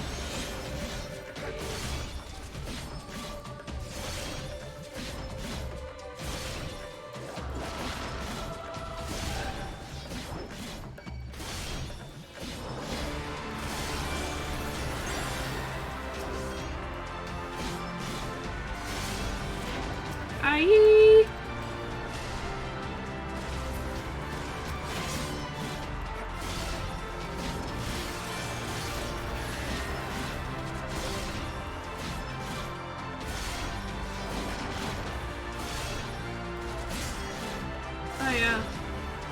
Increase generator output to maximum. Activate the Magitech shield. Full power.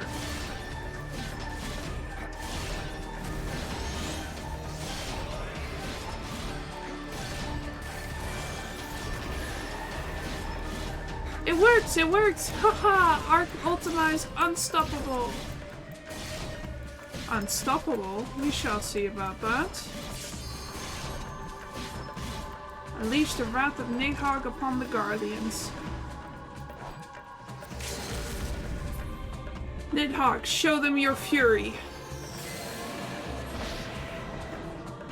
Taste my lance.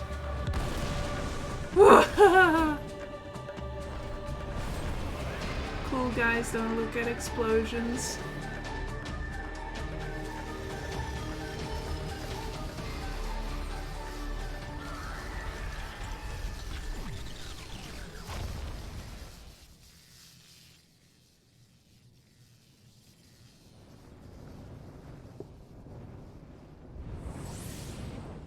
I know.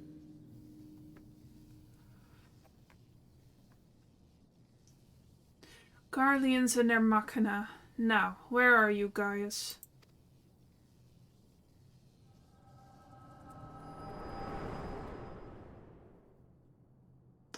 Justinian named his lance Nidhogg and his armor he named Iceheart after Izel.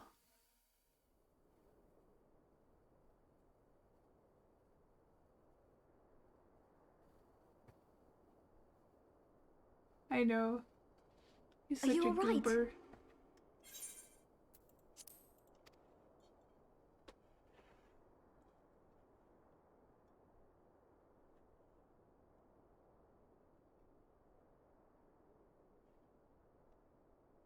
Peer into my past, did you? Sorry.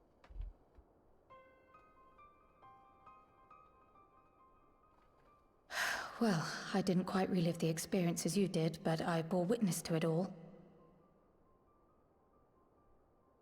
I'm still not sure what I think of this gift of yours, but no matter. Our confrontation was cut short when the Imperial Guard arrived. It was then that Xenos took his leave, citing boredom. That sounds like him. To think their research into the Echo could bear such fruit. Escaping death, jumping from one body to the next, and returning to his own after all this time. He is an Ascian in all but name.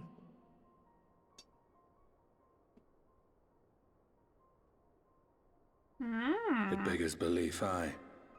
But no more than a hero traversing the rift between worlds.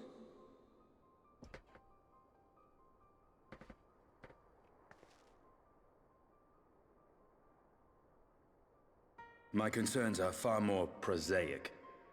With the Emperor dead and the Crown Prince missing, the Empire is in disarray.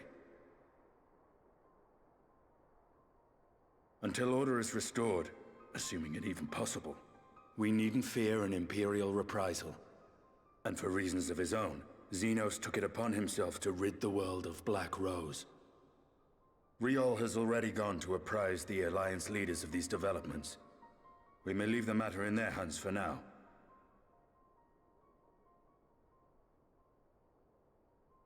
Then perhaps we have seen the last of the fighting at Gimlet. Though, if it comes to civil war, I cannot help but fear for the provinces.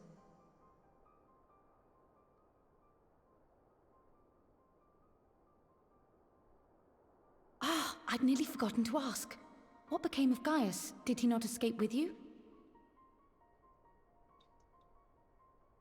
That he did, but we parted ways shortly after leaving Garlemald. He claimed another threat had arisen which demanded his attention. He didn't elaborate, but the absence of some device or other in the capital gave him reason to believe they're planning something. Lest you worry, I believe he has well and truly shed the Black Wolf's pelt. Conquest is no longer his objective. We may safely leave him to his own devices. Well, it's nice to have one less foe to worry about, even if we do have a mysterious new threat to look out for instead. Speaking of which, I'll see that Riol and Al Shinobi are made aware. Though we still know next to nothing, it can't hurt to be vigilant. That's right. Well then, with Black Rose nipped in the bud, I believe I've fulfilled my part of the bargain.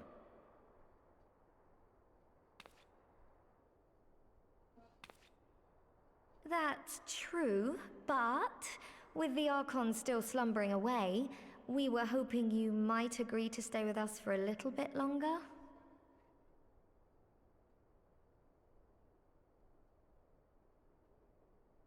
Sorry, but I'm not inclined to extend my contract. Gaius isn't the only one with business to attend to. Come on now. Thank you for your help then, Estinian.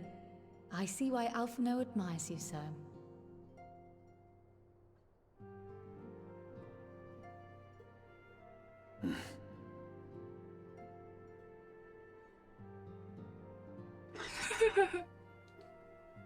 Farewell, my friend. See that you don't make a habit of dozing off in battle.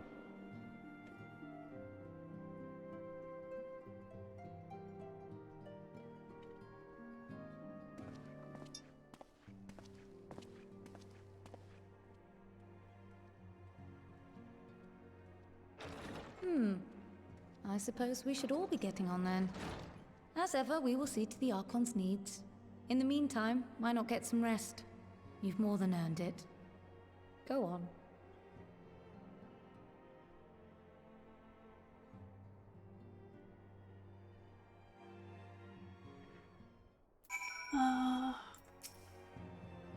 You must be shattered after all that hopping back and forth between worlds. Why not stay here and rest for a while? I'm sure Bekla can manage without you. They've got enough science to help them, if you ask me.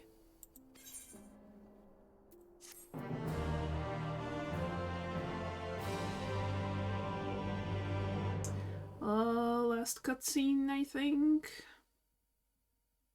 Meanwhile, in Garlemald, some shit is happening, probably.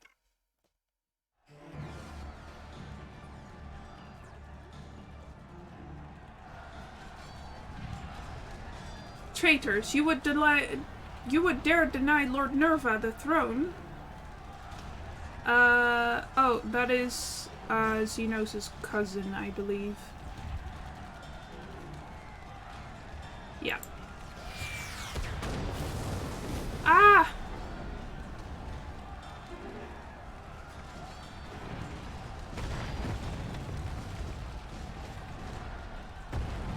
Onward! Before this day is done, victory shall be ours.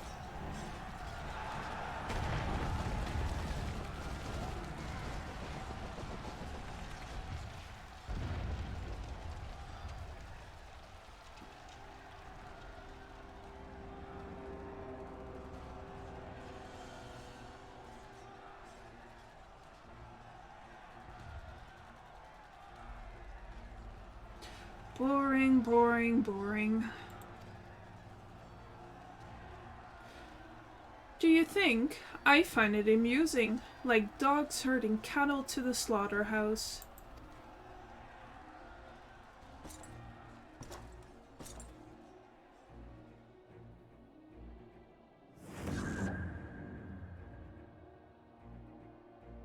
That Hugh, your soul is... Who are you?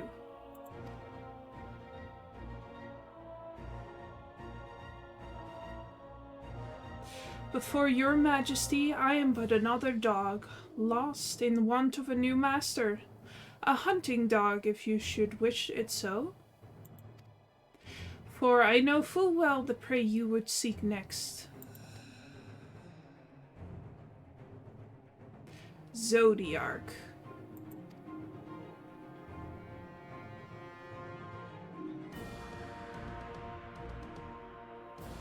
That would seem like a challenge.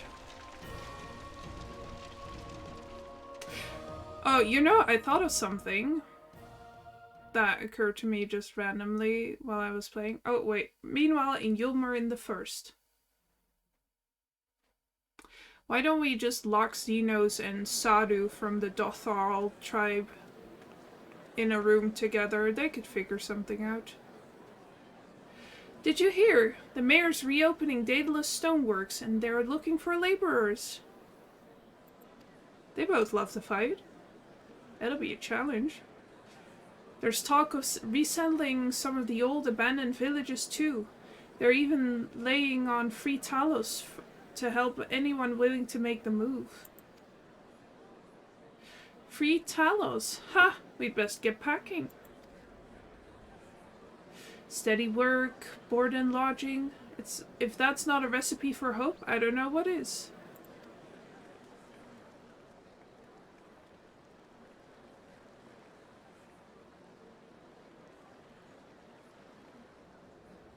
hope.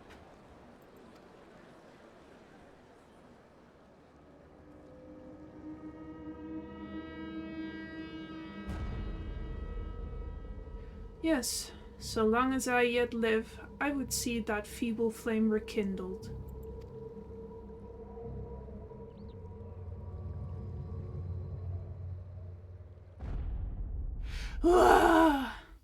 It is my destiny to see our dream fulfilled.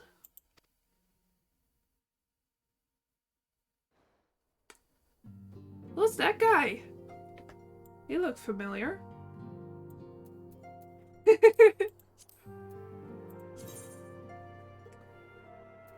Alright.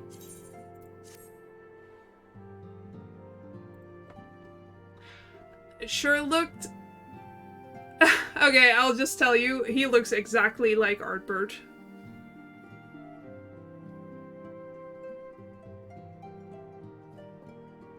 Outfit and all.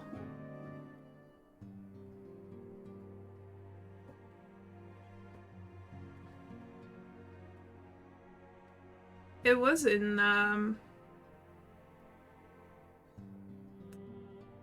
because Dweshe is this world's Artbird.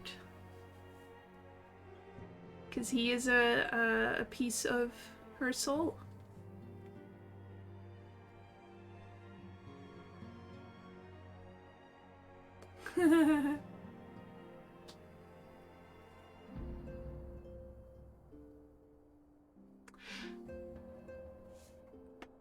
Though I will say, during the shattering,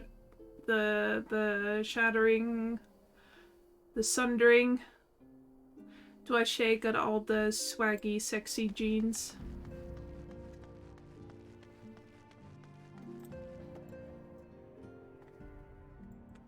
Artbird's more wholesome.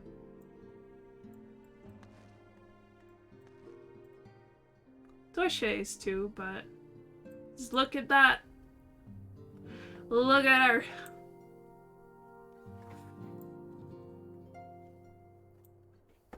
I especially love this outfit. I just love... She looks so good, both a little bit more in armor, a little bit more butch, but also a little bit more femme. Dweshe can do it all. Well, that was the first out of the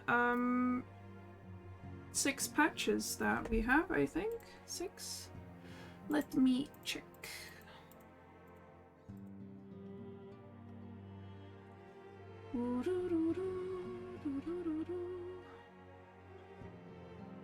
Yeah, because the last 2 patches are 5.5 and 5.55. So... Oh man, oh man. That's gonna be real fun. Yeah. So, thank you for being here with me, for hanging in there during this longer stream. I don't know if we'll be able to fit another patch in the next stream, but we'll see. Yeah. Good work today. Let's go to stream ending. And, probably going to, stream again on Monday, because I don't have the day off tomorrow, and I'll probably be tired. Maybe, I don't know, would you have time tomorrow? I could maybe do a stream tomorrow, because I have Friday off. But if we want to just say that's all good for this week, then I'd be fine with that.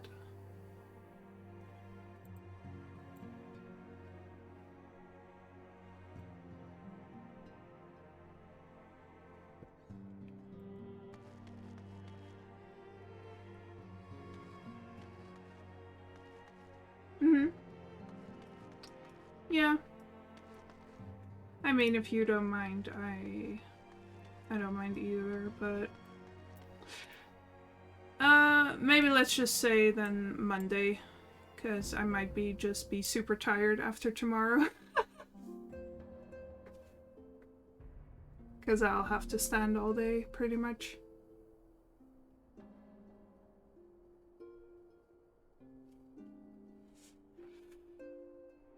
Yeah, let's say Monday. Alright, perfect. So, thank you for being here. I really enjoyed it. And I will see you again next time. Goodbye, goodbye.